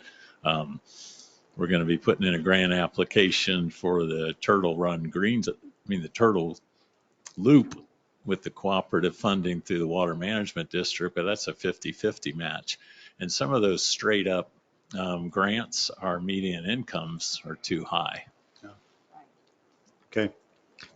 You answered it. But we will continue to beat the bushes, and I am looking at alternative sources. What's the likelihood? And you gave me the answer. Now, when you look at some issues we might have, like replacing asbestos pipe that we don't need to do immediately, but it's in unit 2 and up front because the housing values are lower there and the incomes probably could get some of that money, for specific project areas. Okay. Thank you. When are we going to hear from I know this is we start with the golf, but we got to hear from the staff on the budgets for utility and so on and so forth. It's all So, on the schedule. So we're kind of getting the cart before the horse, but we do have to do something and look at it. Oh, I don't think so. This is two different things. But And it's big picture, but that rate work will be done by the consultant early June. So right then you'll have options, how much money you want to raise. And that's what rate. I meant. We need to know exactly, we've been waiting for some of this stuff and we need to know. And then hear from the staff on what they want next year and what their thoughts are. Yeah. And really, we're working from the same sheet, trying to hold the line in areas that we see that maybe increase. Health insurance could be a 5% increase. We may put it in the budget there, but there's some other areas we'll try to trim if we can and look for efficiencies. I mean, you have your budget numbers Right. as a guideline. This is capital that's not going to go away, assuming that we are told that we need the new treatment plan, and I'm assuming that we can get the drainage thing done, and assuming we can get the loans. And the drainage is more set when that facilities come back. It'll have price tags on it for the different items. I mean, I'm just saying it's going to be somewhere up to $15 million, and I just think we have to face the reality of what's going on and prepare ourselves and tell everybody now what's going to happen so that we don't drop the bomb on them and say, oops. That we should have been doing all along. Yeah, and I think we need to start sooner rather than later, like you. I think if you do it now and you do it for the next 4 years, you can get yourself, Yeah. we'll get ourselves in a A better position position. where it won't kill us. Right. And I still think you have to maintain whatever number we decide, but a certain number for capital that's going to come up. Exactly. Be it $1.2 million, $1.4 million, whatever we decide that number to be. But there's no way, I don't think, getting around increasing the assessments by 15 to 20% over a 4-year period of time. There's just no way around it if we want to pay this off. And one thing that is positive is with our recent increase on the connection fees. We're getting more revenues. Of course, you have a downturn, those revenues aren't going to continue to go up, but we are collecting that money. And it was kind of interesting because Southern Homes called in and said, hey, what's going on with this? And we didn't budget for these increased fees. And my response was, we sent you an email 30 days ago letting you know there's a 30-day window, and informed all the developers. And I called several of you, and Mr. Hornick took advantage of it, buying some of those fees. The fact you didn't, I go, you'll have to work that out with your boss. I go, but they're going up again next year too. So okay, that's been helpful. And that kind of money is in a reserve for capital expenditures. So you've got the revised budget numbers as I see them today. We've had you've heard my plea on what we need to do as far as coming up with this money to cover the thing. And once we get the final numbers on how much it's actually going to cost us, we'll have to decide percentages. And if indeed, if we could do it over 3 years, that's great. But I don't think we can do it. And you'll be forced into that too, because when you put in that loan application to DEP, it comes with a financial sustainability report that you have to show them where your revenues are coming from to pay that. On the utility side, it's relatively simple because it's easy for us to show the revenues and bump the rates up in the capital. The general fund side may be more of a struggle and push you into that assessment or trimming some programs we have now. Any other questions on that issue? All right, let's move on to discussion to and from board. If anybody has anything they want to ask in general. I think because of the importance of us talking into these microphones, I would like to go back through with Bassett and find out if we got the headphones or whatever so that it was always there instead of having to be. And it seems to me like I know these are new mics, but boy, we've had enough problems with them that I don't quite understand why they're cutting in and out all the time, not working half the time. It's something, these can't be that old, or I don't believe they are. Seemed to me like we just replaced them 6, 7 months ago, maybe, Well, didn't we? I don't know, but I have to agree that these are not working out. Yeah, we get you a headset or a smaller mic or a lapel mic.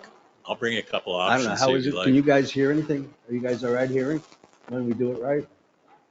But we got to make sure we're talking, you know. Yeah. And I agree with Craig. If we should check it out and see if we have an alternative, that would be a good thing to do. And I think you can see how it helps because when everyone's speaking into the mic, we had our 15 pages of board meeting minutes and no one had any problem with them. So, and they're only as good as the recording. Right, and it's so important that we speak into them, that we have a tendency to forget. So you're gonna bring us a couple of alternatives.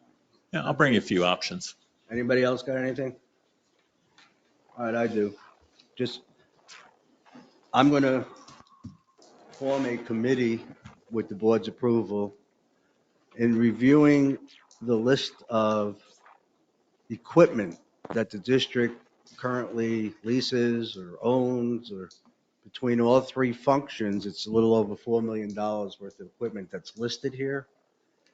Very difficult for me to decipher it. I'm not that familiar with it. I still think it's in the district's best interest if we have one lease agreement representing the district and then everything else we just own outright. So I'd like to suggest that we form a committee that I would recommend would be comprised of Chris, Jimmy, Mike. Actually, I wrote this down. I should read it.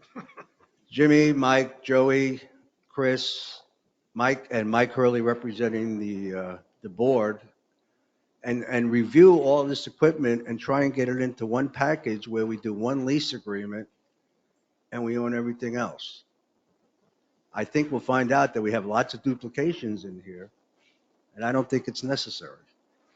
And I don't have the expertise, certainly, to say what's good and what's bad. You gentlemen have the expertise. I know we're a little bit under the gun because Jimmy's got to get as quickly as possible the information to the lease company because they're working so far out. I understand that. But I think we got to try and get a handle on this. Because I know that the cost of the lease agreement is going to go up substantially. I would just like to keep it as low as possible. So do you guys have are you guys okay with doing this little committee and having them report back to us what we need? Good with me. Okay. Yeah. Okay, then I will let. I just. Oh, wait a minute, I'm sure there's a Go ahead, formality. David. Like I say, the only issue when, if it's a committee formed by the board, it becomes a Yeah. sunshine committee. That was going to be my question. Well, there's only one board member. Yeah, but still, if the board is forming a committee, there's a process, and as part of that process, any committee formed by the board is a sunshine committee.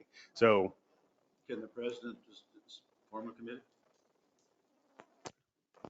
yeah, I think, yes, technically they can. I mean, we probably would want some sort of a vote, or at very least But then that's a consensus. board vote. I'm talking, how do we get around it being a sunshine committee?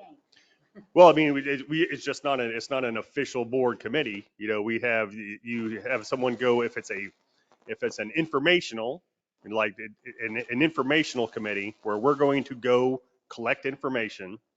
We're not going to make a decision. That committee has no decision-making authority.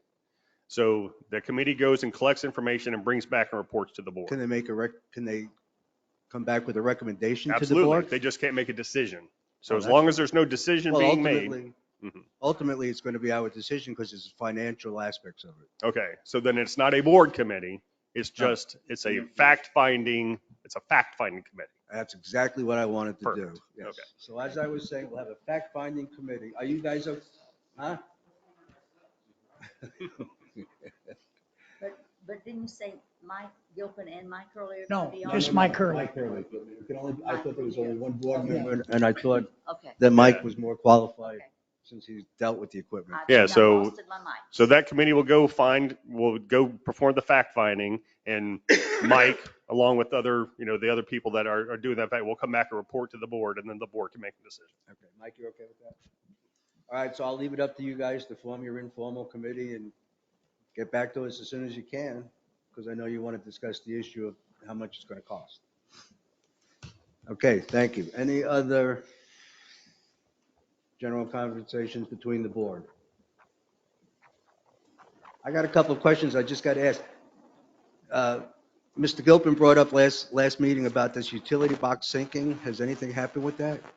Did we get Yeah, that resolved? well, I talked to Chris again, and I don't think it was electric. I think it's water, and I'm going to meet with her again. I think it's a water box, but I did check with Chris this week about it, so Yeah, it's I'm a, still finding out. So we still don't know? Yep. yeah, it's a, I think a valve box out in front that is a shut-off valve for the units out there. I think it's We'll a check water. it out, yeah. All right, so we're still working on it. Yep. That's all I had. Anybody had any other general conversation between the board? Okay, discussion to and from board is up. So we're up to, but do I have to re-adjourn the budget workshop? Or can I just go right into it? It's up to you. Does anybody? If you want to take a 5-minute recess, or, because it's like generally I don't stay for the budget workshop if you don't need me here. So You want to take a break? 5-minute All right, recess. we'll take a couple minute break and then we'll resume with the first workshop of golf. Okay. You already read it. Still working on that, that's right. Legal ad for the elections. Have you sent a copy to him? No, because you said you had verbiage or something. You said you had something to send. Have you sent it to him? Just let me take a look at it. Sure. Huh. Yeah, and so just take a look at it and publish it. I think the way it is good. Oh, yeah. And that verbiage we changed already.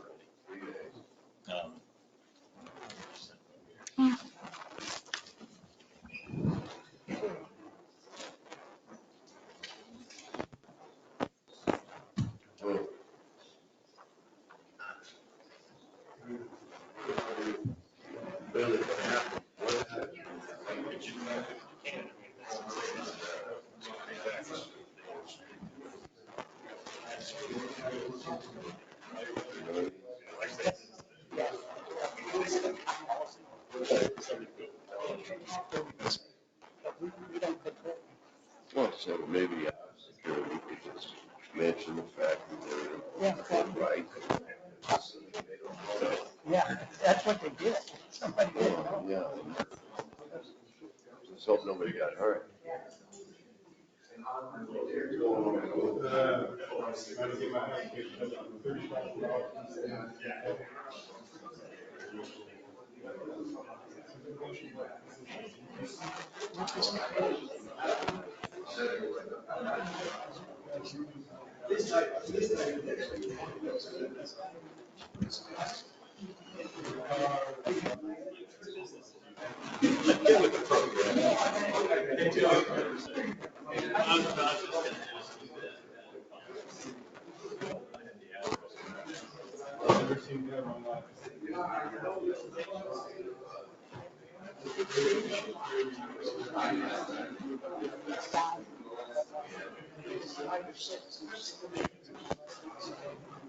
And it's down.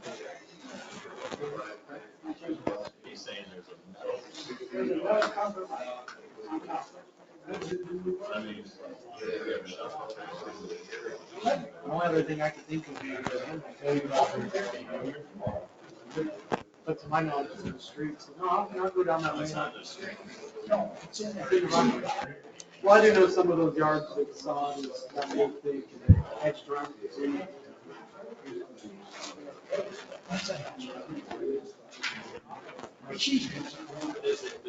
It's multi-family. It's a heat pad, and it's the right.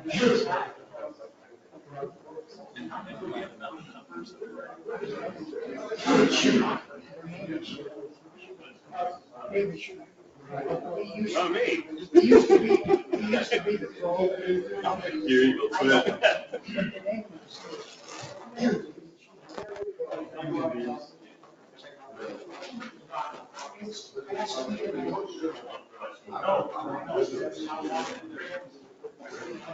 I saw where Frankie was back there. Frankie. Oh, yeah, yeah, That's his picture. yeah. Yeah, Richard thought he had been fired.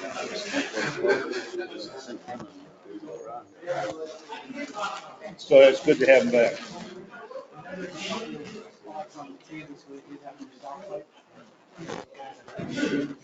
It's nice to sit down and, have the flashlight feed.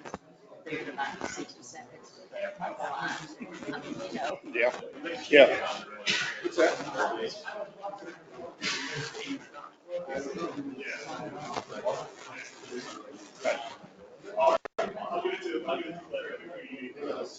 I wish I could recognize that.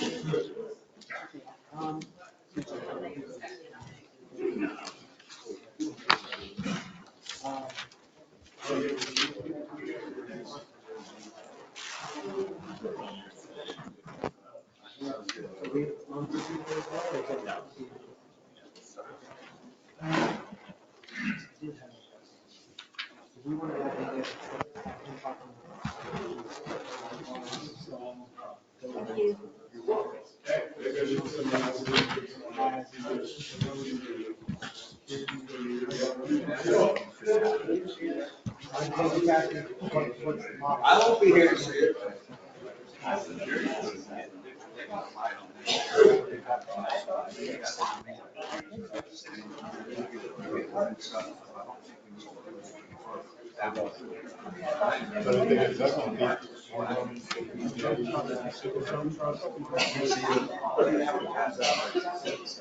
Well, I think there's exceptions to every rule, Mike.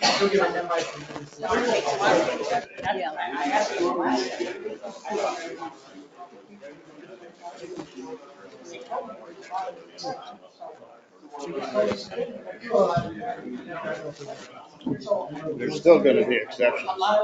There's still gonna be exceptions.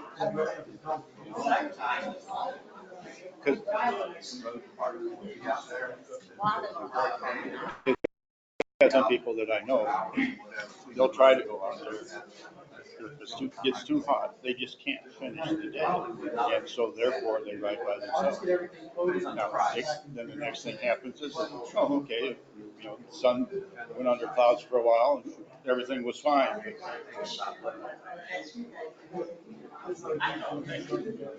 We did. But then the pandemic raised its head again. They're kind of making mountains out of molehills. I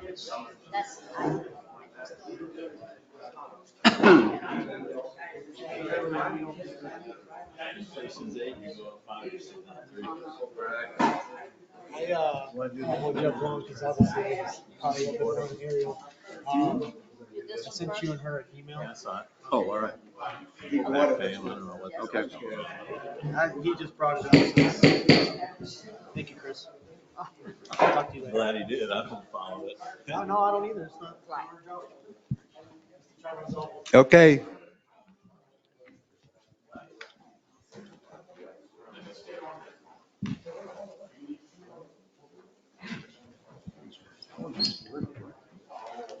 Mr. Early.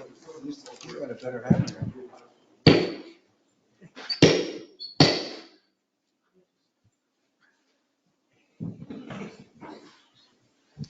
All right.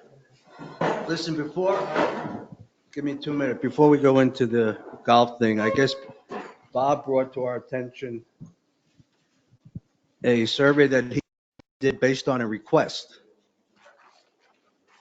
So let's just give him, if I can, give Bob a couple minutes to talk about this. And this was a request that was made by I'm not going to say it right, Almeria Avenue people.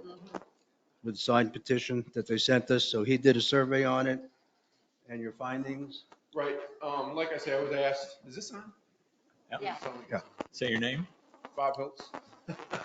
Yeah, I was, we got a letter that was forwarded to Chris, and Chris forwarded it to me, to the letter of the concerns of the speed of the travel on Elmiria. As you know, Barbarossa and Cantoria both have speed bumps. Right. So now the volume of traffic has picked up considerably on Elmiria. And as you can see during the thing, there's quite a few readings over the speed limit. And more than that, my concern is the rate of speed is pretty considerable, and we should probably consider, this is one that we probably should consider doing with the board's approval as far as purchasing the speed bump and applying. On the other two streets, did we do one or two bumps? We did 2 bumps. We're required to do, the policy says you have to do 2. Oh, it does? Yep, 2, not, because if you put one, once they're over it, then they're done. And then the other one down there keeps their pace at a slower rate. So you are recommending that we do 2 bumps on Almeria? Yes, sir. This is one that we probably should do. Any questions? Do we have it in the budget? No. We have open budget. It's not a line item, but they aren't real expensive. Yeah, About $3,000. 3,000? Which With one? paint. All said and done, yeah, all said and done there.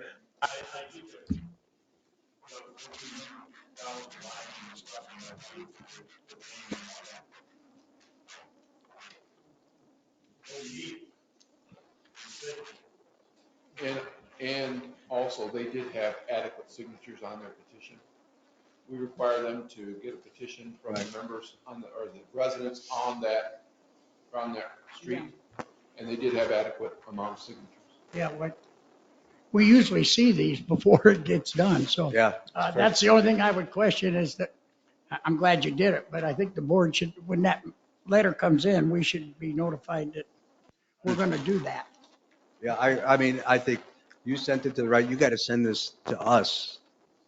And have then to Bob. I And then guess. to Bob. Okay. In the future, if there one comes in. I mean, it's okay. It's But okay. going forward, I mean, that's why I brought this to your attention right now. yeah, that's fine. Oh, no, you did the right thing. You did good. It's just that So it I missed the guess board, that's all. David's not here. Do we have to? Well, let's just do it. It's just a line item. So Let's we just do it. Well, and it's under. He's it's got under it. fi- So you got it. He Yeah. can do it. Anybody disagree with doing this? Yep. No. You're Just good. do it Good job. And Thank Bob, you. can I make a request too, when we're locating those? Either include Drew or Joey, because a couple of those speed bumps, they're put right adjacent to the manhole, so the people are coming up and stopping with their front left wheel on the manhole, and on the other, if it's on the other side, when they accelerate coming off, and they're pushing those manholes right into the You know, I don't think we've ever considered manholes, but we can do, Well, we that's always, when our former boss was, we would always go out and mark where we're gonna put them, and we'll consider that when we do it. Yeah, just give it a little thought. We were worried about driveways.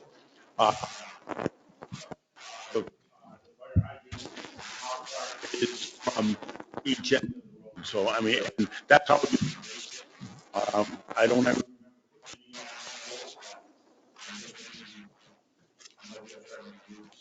Okay, you're good to go. Thank you, sir. Okay, golf budget.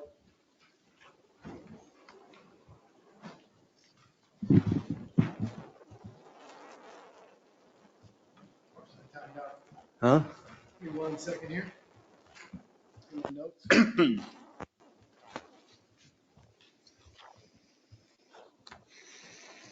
I know there were pages that Mike added on at the end, and gave us copies of today. Why don't we save those for after we go through the actual budget?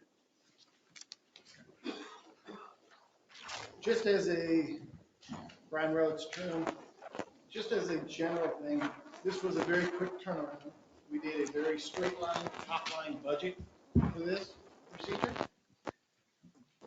Very confident we would get to the bottom numbers that the board wanted for each, both the golf facilities and the F&B. However, there's some things on there that need to change on the copy that was given to you to begin with.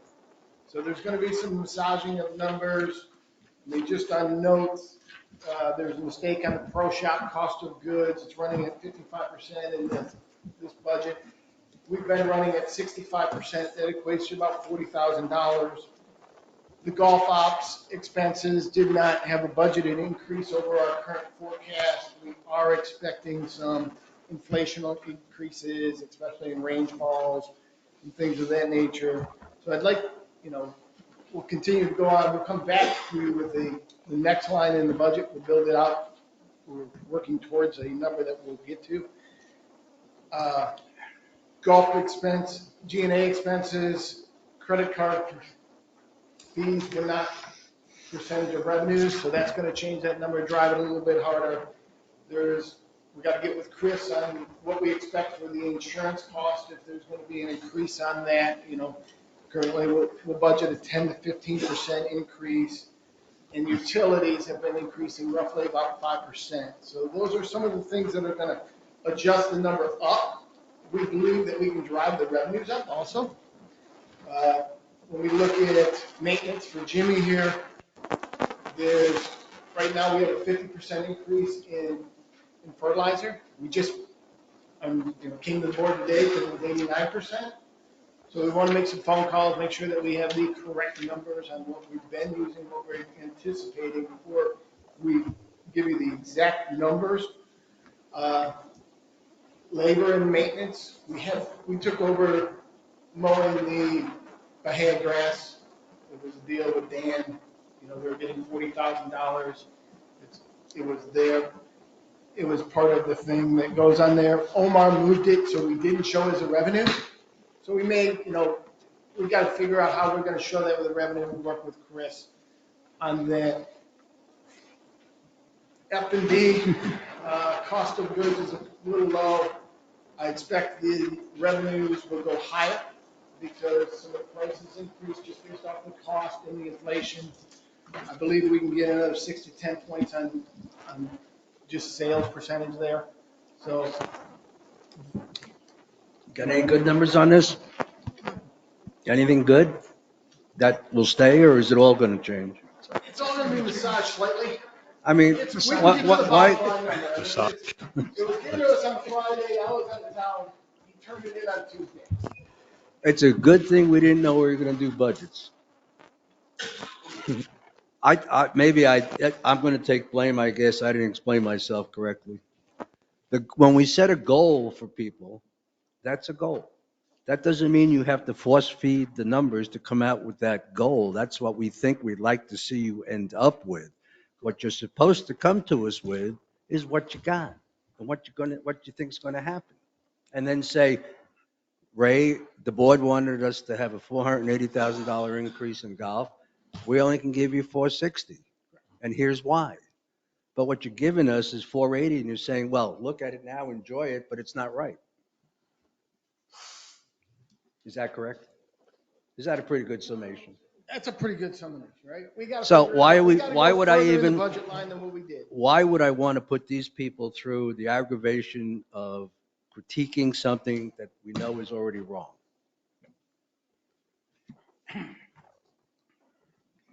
I really think that all of us are aware that prices are going to go up. I mean, and so I think what Ray's trying to say, we need, don't be afraid if you tell us the truth, whatever it is. I mean, No, I'll that's, tell you the truth. I that's mean, obviously, we what it went through is. it. Those are the notes I was in DC last week for meetings. I couldn't get away. The notes I sent were basically the notes I sent Mike, right? So we need to go through with a fine tooth comb. It's always a longer process in a budget. Obviously, I think the work was done here to see, can we get there? And I think we can. However, I want to make sure that expense numbers are correct to see where we have to go. Because yes, I'm anticipating that golf is going to stay the same and not drop. So the current COVID market, which last year we kind of anticipated it would drop, and it really hasn't. So we're going to ride that bubble until it bursts.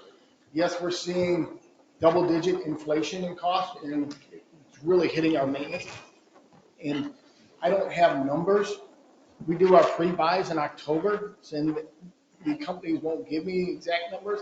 We're going to lean on them I have calls in from our national agronomists leaning on the chemical and fertilizer companies that we deal with to figure out what our costs will be. And then, yes, then we'll come back in and say, you know what, we're going to end up doing an 8% increase on. So the bottom line is you guys aren't ready. We're not ready. Even though, I mean,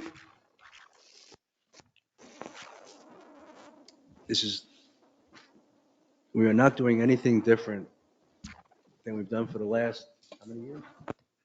Well, I don't think it's going to change either, because I mean, especially come on. now with the changing of prices, nobody knows anything. No, I understand that, but to give us a plan and go through all this time of spending, I mean, you guys spent somebody spent a lot of time doing this, and then tell me it's worthless. No, I think what he said is. Excuse me, it's not, excuse me, tell me it's not correct. Well, we were shooting for 460. He's saying 480. So you have a difference of $20,000 on But the almost thing was, $500,000. what we said was, give us what it is, and then tell us if you don't hit the number, why you can't hit that number. You're telling us, here's what you wanted, but we're not going to be able to hit it, but we'll get back to you when we figure out why. That's what you're telling us. That's not what we asked for. When we were given the direction on Friday and we turned in the paperwork on a Tuesday, we can't turn the budget around. We've been doing April golf for as many years as I can remember. We will work on the budget and get it there. I can get you a budget by next Friday. It'll be, pretty darn close. And then we'll talk about what we need if we can't get to the numbers, if we need. I want to know what's going to happen and tell me why you can't hit the 480. The 480, number one, on golf is not even the right number. It's going to be higher than that. Because I'm going to make it higher than that before we're all said and done, because you're tracking higher than that. You're tracking higher than your own number. Every month you come out with a report, you're beating the hell out of it. And your number's going up and up and up. So what the board wanted was for you to have a 5% increase in golf. That's what it came to. So whatever you number, as you go up higher, we're going to put 5% more on it. Well, April is a rough show right now, right? Financially. I've just based it on March. Based on what you sent out. I mean, obviously, we ran into some condition issues. We ran into the hailstorm. We ran into a bunch So we'll of see what it different- says. We'll see what it says. Now, we are working with Chris on some insurance issues that we may have in business interruption insurance, which may bring some of that money back into the fold. I don't know the deductibles and what's going to happen, but yes. So we're going to hold this in the next, we have no choice but to. I don't, if the numbers aren't good, what is our options? In my mind, I have no figure of 480 or anything, because I think I'm smart enough to know everything's going up. And I am concerned, I will want you guys to have enough money for the operational part of the golf course. And so the figures aren't going to scare me. Now, that's just me. And I'm not going to say 520,000. I'm not going to say 530 or a 5% increase. But it's important that you operate. The figures are right with your operation. Now, I got issues with the other parts, but the operational part of the golf course is very important, so we don't short ourselves. So I'm speaking for myself. You give us a budget that you can work with, and I don't care what it is, but you guys know better than us. But and I hope that you keep the cost down, but I have nothing in my head that you got to stick to a number, because the operational part of the golf course is very, very important. We will work to keep the cost down wherever we can, right? And the same goes with the budget. We're going to try to give you a budget that's very accurate in what we can do. Now, we know that we're set.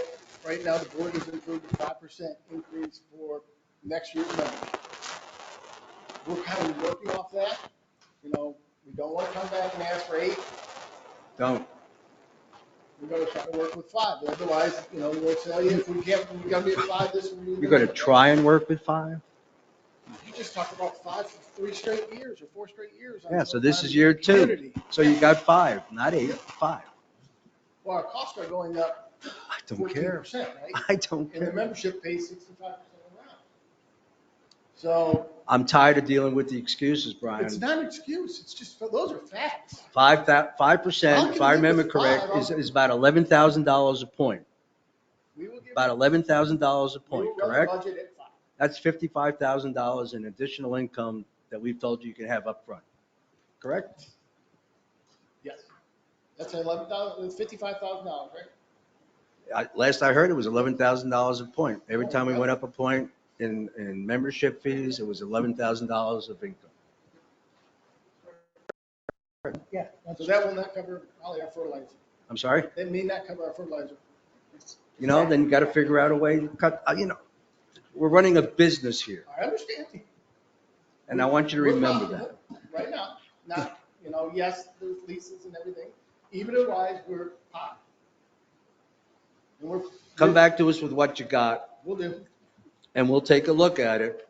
But if it's ridiculous,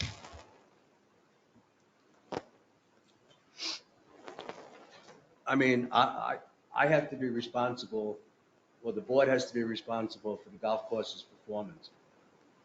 And you guys are going to have to make it work. I will not accept losing $1 from this year's performance. I won't. I mean, these guys may, the rest of these guys may say it's okay. I would have a very difficult time saying it's okay. I didn't say we're going backwards. That's certainly, when we walk into this goal, the goal is to move forward, right? That's what we said. Work out with the numbers and come back to us, which is what should have happened today. Do you want to mention then the membership rates? I mean, we already kind of covered it. It's a 5% increase. Is everybody okay with that? That's what we had kind of discussed last We had year. discussed that Yes. before everything went. Before everything went screwy. Correct. So do you think 5% is enough? That's what I'm asking. You guys want to comment on the 5% is enough? I think so. Do you think it is? Well, Yeah. I've had enough members come up to me and asking for discounts. well, yeah. No. But, on the total picture, I think if we're talking 5% here, we're talking 5% on assessments, we're talking more on utilities, I think 5% is a reasonable request of our members, especially when we're spending $2 million on redoing the course. And I know prices have gone up, but we've also had a significant increase in play also.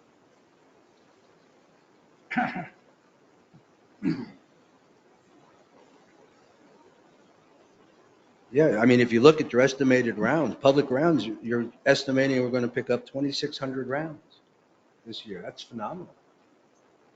And I know the average price has gone up, even though it's still below where I would like to see it at, but you've made great strides in the average price per round going up. I think that if we present a better product, which I think we can, I think we can even get more per round. The biggest thing with like my budget is that you have the one fertilizer application in it. So in the past, we would do 3 wall-to-wall fertilizer applications. So right now, we're only doing 1 a year. So we look at our refs and look at all of our stuff and go, why is that like that? But 1 granular feed a year is really not enough. But I can't go We and ask didn't you. make that plan. Excuse me? We didn't make that plan. But if I put $210,000 in fertilizer, you'd freak out. Why don't you put together the plan that you need and let us freak out? Instead of this other That would be awesome. stuff that you're doing. I mean, So you want us to say, okay, we're going to want you to cut, so we got the same damn conditions out there that we've got today? No, that's what I didn't we create said. the We're telling conditions. Pardon? I did not create those conditions. Your company, come on, we're not Don't- pointing fingers at who did what. That's not what we're here for. We're here to discuss the budget. I would like to see a good budget, okay? I want a budget that you're going to give to this board and say, this is what we think we can do. And we're mighty proud of it. And then let us rip it apart if you want. When we're talking about raising revenues across the board for 5%, our outside play, can we raise that? The outside play is entirely up to what they charge. Raise that up. That's where I would, and the driving range also. They really don't have, well, there's a couple of things. They don't have to raise their rates. I mean, they're doing it, but their hotel rates and all that stuff. Yes. They just got to collect more on what they play in their games. I mean, there's plenty of, we're not close to what they're quoting. That's the high end of the rates. Right, but I mean, obviously, we're trying to set a high and a low. I want to see. So we want to move more to dynamic pricing, so if we have utilization rates of, let's say, 90%, and we may be charging it. If we have utilization rates that are 75% and it's moving it will charge a fine. You know, it's something that has moved fantastic the last 2 years. Reached out to our trained veteran team, some of the program, just to make sure that we can maximize those fees and make sure we're charging correct rates. So what the market bears, just the same as any airline. If you check 21 days out, maybe 400. You check 7 days out, it's 90% full, also in 700. Okay. I mean, if you look, Just so y'all know, I will never approve a budget that's only got one fertilizer application. I can't hear you. And that's Bev. just speaking for me. I can't hear I you, know Bev. too much, I know too much about the business. Bev, I can't hear you, Bev. I said I will not approve a budget that only has one application of fertilizer. I know too much about this No, business. let them bring, So you no, come to let me. them bring that to us. Let them bring that to us. What, one? Yeah, go ahead and bring it to, because we'll find somebody else to do this. Wow. I have just a quick question on some of these memberships that you've went down on them. Is that because we were too high last year? Like Say the that full again? family one, Say that again? the memberships, your forecast, you went down on some of them. It's just because we were too high last year, or you're just expecting some to go down? So when you're looking at that Last sheet- year, like full family was 119, you're That was- forecasting 114 this year. No, you got to look at the current. Right, so that, yeah. That's not. So you got to Middle also remember that some Oh, of those. okay, gotcha. But you're right, it's going down in the Yeah. full single, it is going down. Okay, very good. That's all right. But you also have to understand that there's some folks that go into different categories. Okay. So as the age goes up, so we take our membership roster, it has everybody's age on it. And we go through and we vet all 500 of them, or all 330 memberships. And what category, are they going to rejoin? Are they going to go from this category? Are they going to go to that category? So these numbers are literally based one by one through the list of what we are forecasting, what we're guessing these folks are going to do. Are they going to rejoin? Are they going to be a 5-month this year? Or do they become a full single? You know, we're Okay. giving it our best guess, literally individually member by member. Thank you. That explained it. Okay, so with the But- time, But, oh, go ahead. but your current, you're saying we're gonna lose 2 memberships from next year. Yes. After all the growth that we've had, we're gonna lose membership next year in total. That every year there's definitely some attrition. We've lost, how many members have we lost this year that have already passed away from this year going to next year? I mean, I get the emails monthly. Well, but you're not getting any new members? This basically has it lying very flat as far as new members joining from last year to this year, as opposed to, we don't have the 50% off member program anymore. My forecast is suggesting that we're going to be very flat as far as growth versus attrition. There's a few members that don't take advantage of the membership, right? They don't play enough to justify it. They're going to anticipate that they'll drive a public round. Right. Especially there's a few that are concerned with rates going up 5%. And there is also, Public rounds. and there's also the 50% off program. There was still a few folks in that program because they still had so many months to go. Some of those folks are not going to rejoin in that program. So we vented through all of That's them. not over by now? The So 50%? the 50% off program ended on October 1st of last year. So if somebody joined last July, their 50% off membership does not end till the end of June. Listen, I hear what you're saying. I hear what Craig's saying. I have to go with Craig on this one. If we're not increasing our membership, we got a problem. Big problem, Certainly do. because we're growing. Our community is growing. Yeah, I mean, what We about all the Not homeless? we marketing can't sell something. memberships, then we're obviously doing something wrong. I would think you have to look at that closely. I think there has to be an increase in membership. I mean, just based on what's going on Right. in So the my neighborhood. projection as of this year with what I've told you, with a 50% off membership program, which kind of overinflated us slightly, plus everything else, this current year it's going to be flat. That doesn't mean that it's going to be flat going into next year. I mean, that's just my prediction is this year because of that program and those.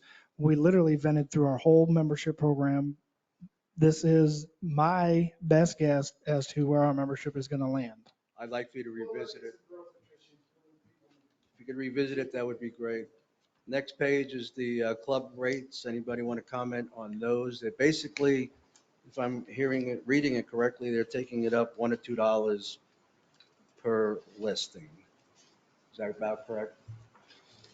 I'm sorry, say that again. I was pulling. On the rates, the hotel rates, the off-street rates, the resident rates, you're taking them up about $1 or $2 per listing, Yes, that is correct. which really means absolutely nothing until you start charging that amount. Right, because these are They're the maximums. maximum. So Right, we so- don't know what they're charging. So the off rate, and they fluctuate. So obviously the busier it is, the higher the rate's going to be. I The did have- hotel rates stay pretty solid. I And the personally resident had rates. one issue on this Okay. page. Mhm. I don't think it's fair to take the driving range memberships up again. That's just my opinion. We're taking it up to $275 now for a family membership and $225 for a single membership. They were $200 and $250 responsibly, but we're raising them 5% in their rates anyway. Do we really want to take them up on that one as well? Anybody? No, I think you have to take them up. The driving, the balls? Absolutely. Yeah. If you're going to have, an increase is an increase. I mean, I think you have to take them up. it's definitely going to cost more to maintain the range. Plus the range balls themselves have increased steadily. You have to. I mean, those- That would be my recommendation to do so. It's not a significant number. Anybody else? Just me? Okay. All right, I would like to, can we talk about this chart that you did, the organizational chart, just for a moment? Yeah, absolutely. I mean, I think we're done with the budget conversation, right? I mean, Yep. as far as what we can do with it today. I think the organizational chart that you did is a good beginning. However, I am concerned over coverage in the restaurant specifically. I know you hired Sandra, and that's a good start, and that's wonderful. But I don't see here what I would consider to be enough supporting management running that restaurant. I think we already had this conversation before. If the restaurant's open 80 hours a week, there should be 80 hours of management coverage. I'm sorry? Absolutely. Oh, absolutely. There should be 80 hours of management coverage. And maybe there is, but when I look at your organizational chart, I can't see it. So I need you to break it down a little bit more so I can see how many assistant managers you have and have the board feel comfortable that we will have 80 hours or whatever the number of hours is coverage from a management standpoint. And that means, in my opinion, the manager doesn't do bar service. The manager is not a table server. The manager is a manager and has the people who are doing everything else, reporting to them and directing them, et cetera, greeting the customers, going over to the tables, is everything wonderful, et cetera, et cetera, et cetera. So I need you to break it down further so we can see that and assure us that you're going to have that kind of coverage. The other thing I'm concerned about is, and I probably shouldn't know this, but somebody told me this, is that I understand we have a somebody in charge of doing the servicing or going out and finding banquets. I don't know what you call it. And then somebody in charge of executing those banquets. That is correct. Why? I mean, I just would say to you, why do I need somebody who goes out and finds them and then somebody else who serves them? This can't be a full-time job for the banquet person to solicit business based on your dollars, it certainly is. So I'm Do we have throwing a that sale, out do to we you. have a sales director that's full-time? I'm sorry? You don't think we should have a full-time sales director? Not based on your dollars. Unless you can increase your dollars to justify it. I mean, I've held that position. It's a full-time job. I did it for 4 years. And you definitely got to have somebody I'm as just far as a telling banquet you. captain. I think, I don't understand why we'd have to. We So do- I need you to break it down a little bit further. Sure. I mean, we do well over 200 banquets a year. I mean, it's definitely a full-time deal. Well, based on your volume, that means you're doing less than $1,000 a banquet. Well, there's some larger ones and there's some smaller ones. There's weddings for You know, I don't consider $10,000 and there's banquets small being- ones. Do you consider let me ask you this, do you consider banquets being, when we have luncheons for golf? We, tournaments, MGA? absolutely. We consider everything That's over a banquet? 25. We consider everything over 25 people a banquet. Or it doesn't necessarily have to be a banquet, but it requires special needs to. It requires somebody to service it, no question about it, but who is soliciting? It I also mean, we're requires giving you somebody all to that organize it business. too, yeah. The women are doing events and having lunches and dinners or whatever, we're doing the same thing. You're not soliciting that business, that's being given to you. But somebody still has to organize it. Somebody has to take care of, somebody has to make sure we have the layouts. We got to have the I food just choices. want We got to you have use all your that money stuff. the best you can. That's all I'm trying to No, do. I totally understand. Right. Just break it down a little bit more and show us so we can understand and agree to it. I have two other issues that I do want to bring up pertaining to golf. Let's talk, I really think that we have to give serious consideration to switching the nines on deer. I know we talked about this once before, and I know there was some people against it, but it won't cost anything. If we wait 3 or 4 months to change the nines, we'll have to order new cards anyway. There is no sense in saying that hole 18's got to be a signature hole and got to be the last hole. Makes very little sense to me. It doesn't matter what number your signature hole is as long as you have a signature hole. It could be 9. If you go to Pebble Beach, it's 7. What's that, par 3 there? I mean, wherever course you look at, you go to where they played the Players, it's number 17. I just think it makes more sense to switch the 9 on deer because then you can utilize the shack. And I would only do it between the peak season, October through March. But if you make it where, I don't have a problem doing it, but I think if we go back the other way, listen, people are still confused today from the old golf course, you know? what are you talking about? I mean, people can't figure out where the money. Yeah, exactly. I don't think that's going to be part of my decision-making process. We What will, signage? the whole, the Just grant. have to, So there is the farm option. I looked at it the other day, so we would, I mean, for that matter, we could cut the car off the bottom. yeah, I mean, I'm just looking, if we utilize that shop or the shack. If you utilizing the shack, I would agree with it, but you gotta open the shack. Right. If you're not gonna open the shack, Then you shouldn't, then we're wasting our time. I agree. Why would we open the shack? How much money you gonna hire another person to put over there? No. You're gonna serve hot dogs and No, hamburgers? you don't Yeah. run the cart, you don't run the beverage cart on deer. Right. You You do don't away have with to. that service, Why? because you get it at the turn. You get it at the turn. That's what most places, well, not most, a lot of places do. They have a place at the turn when you can get your beer, your hot dog, et cetera. They don't have the beverage cart running around out on the course. Now, I still have a beverage cart for turtle because there isn't any other service out there. Right. But I'd like the course the way it is. Why? I wouldn't. Why? Why? Because, I'll tell you why. Because I like to, when I make the turn, I like to go into the bathroom, that's the clubhouse, and not have to go to the bathroom outside, out there in those little shack things. It's right in the. Well- That's why.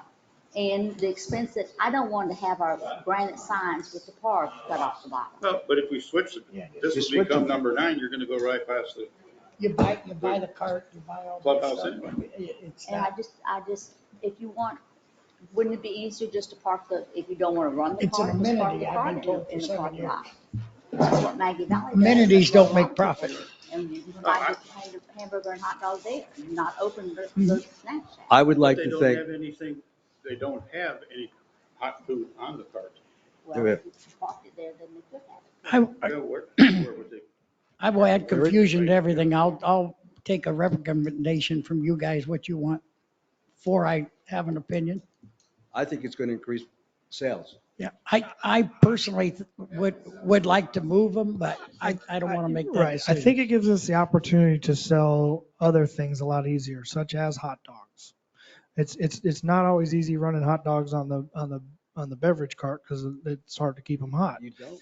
I- The only time you do it on the beverage cart They'll- is when we go ask them, and Right. then they go into it. They basically make special trips for that. So in that instance, I definitely agree with it. To me, half the time when we operate reverse shotguns on deer anyway, we do tee times off of number 10.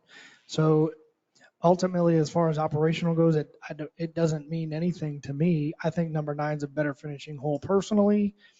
I would say if we do want to make this happen, I would shoot for around first of the year, January 1, just because that's when that would give us time, because we're going to need our scorecards by then. We're going Yeah, to need some do it when the signage. scorecards. I'm which- not trying to say to spend which- extra money on that would be this. my- I'm just thinking it's the So- right thing to do, and if it's January, it's January. I definitely think there's definitely pros and cons to it, and ultimately, I think it balances out to me. I think It used to be having- that way, right?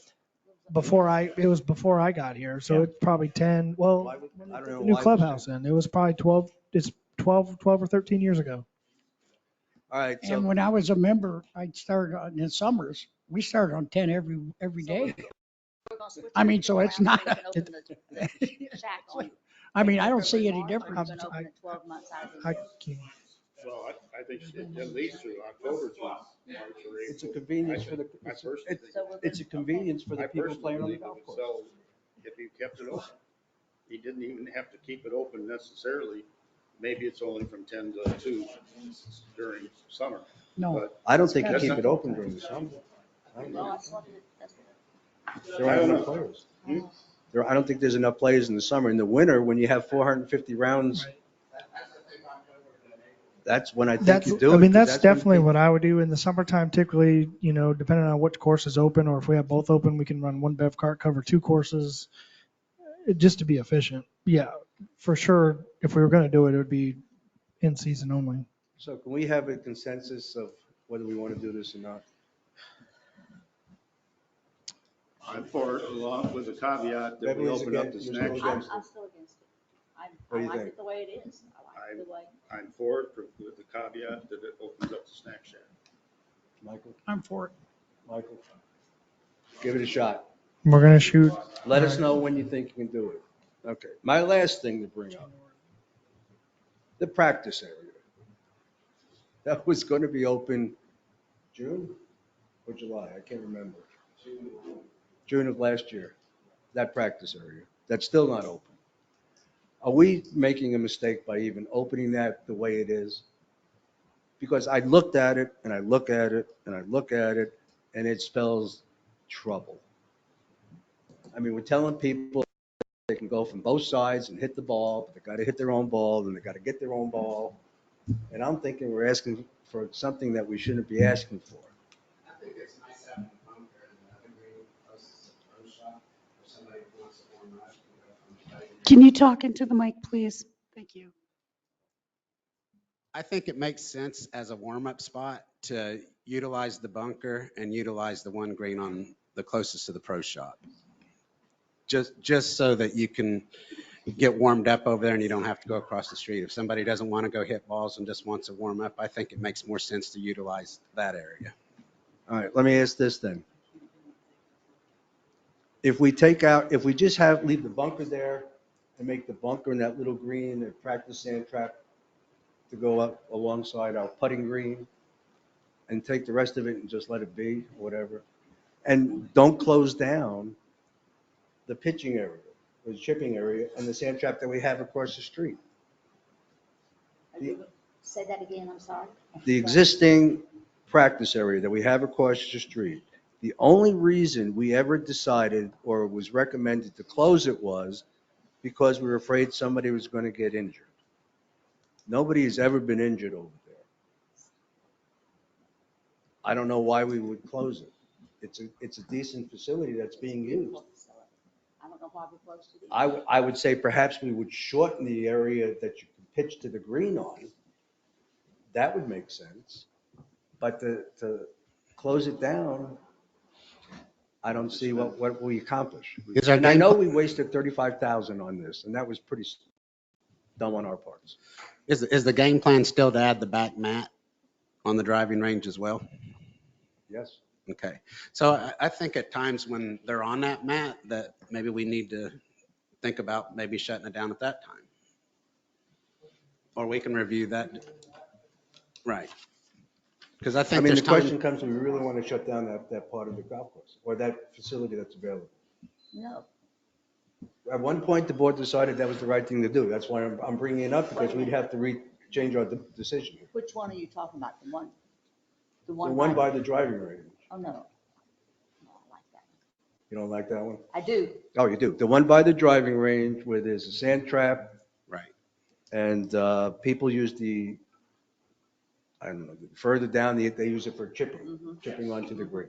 We decided that was not to be used after we built this one.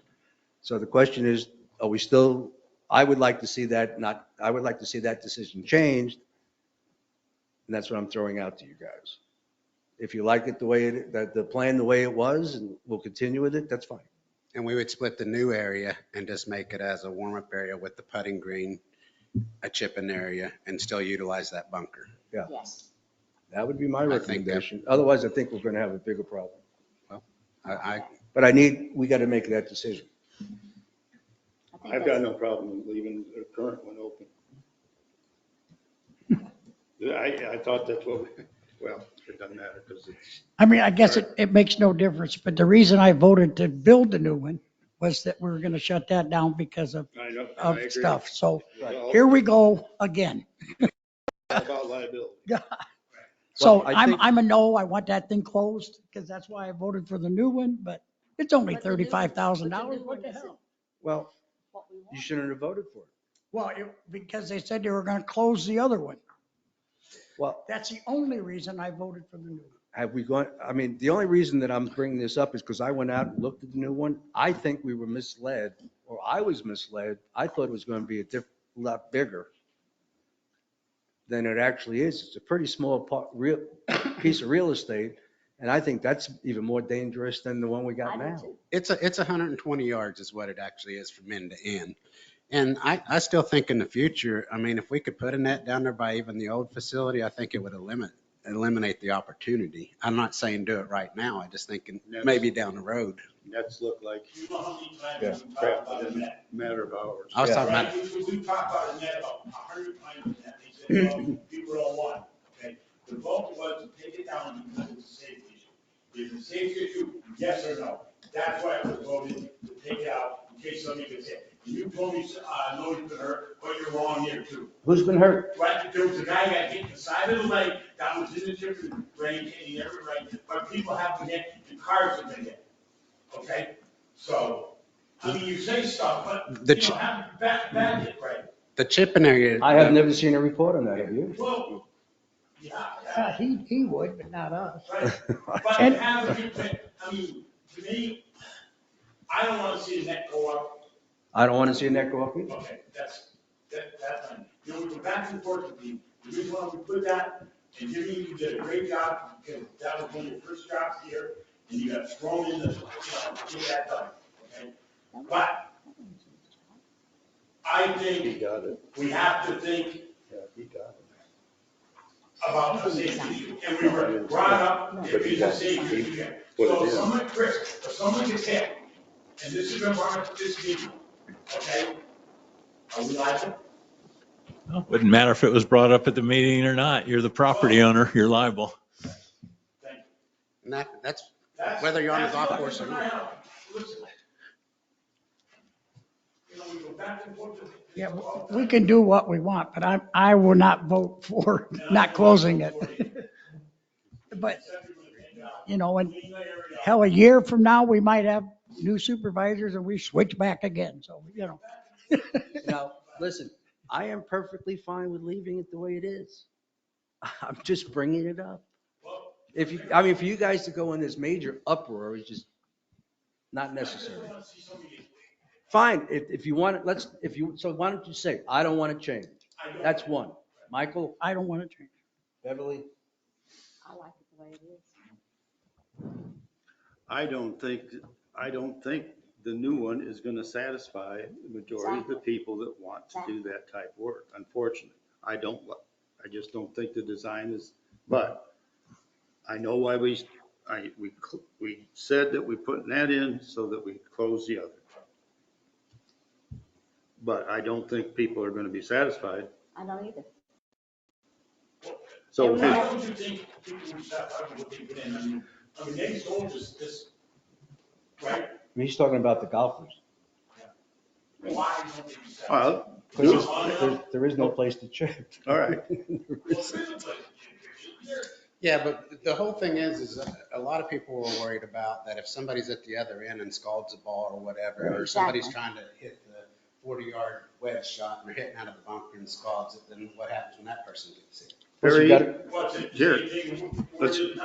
Let's do that. You also have to shut your ball. You shut that down over there. Just period. Shut it down. It's not to be used. I mean, you can't go in and destroy it. No. I mean, I don't want you to go in to destroy it. Oh, But you just say wanna shut it down? there's no longer, you can no longer use that area. And let's see what happens in the next 6 months. You talking about the driving range one currently, the old one? Yeah, the old one. Shut it down Just, right. and say you can't play there anymore. That's where you're going to do it. And then See what happens. get the feedback. Next 6 months. Next 6 months isn't relative to Well, when the season. okay, make it 9 months. What I'm worried about, you got people coming this way and they're both going this way, and then they got to go get their own balls. It's not, they're not playing with range balls. They have to go get their own balls. Huh? Yeah. I just don't think it's an issue. I think I think The problem is if you put our balls out there, range balls, and somebody trips and falls on one, then you got another liability. You know, I would like you to bulldoze the new area. That's the way I feel about it. Bulldoze it, take it back out. I don't, $35,000 down the drain is, Lord have mercy, you go to the driving range to pitch and putt and work out your shanks, and if you shank your ball there, you could hit somebody on the 18th green, for heaven's sakes. Come on, guys. I like Ray's. I think Craig's got a good one. Let's close down the one we got. June 1? Well, I don't know, when you're going to open up the one that we built? Yeah, that's when we're going to open, June 1. It's a year. When you open the new one, let's close down the old one, give it a few months and see what everybody's reaction is to it. And then we can, if we need to make a change, make a change. Huh? Make it 6 months because then we get at least 3 months of season. We have nobody here. I mean, we'll give it 6 months. And when people come back from up north, if they're happy, fine, we'll close it down for good. We're going to pull the flags June 1 on the old one and not allow anybody to utilize it anymore. That's right. Very good. Okay. Still maintain it though. Okay. We're just talking that one area, the whole driving room? No. Just on the right. Just on the right side. Chipping and the bunker area. That's all I had. Anybody have anything else?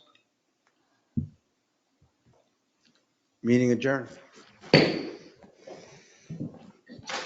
At 11:36. Ray. Good luck.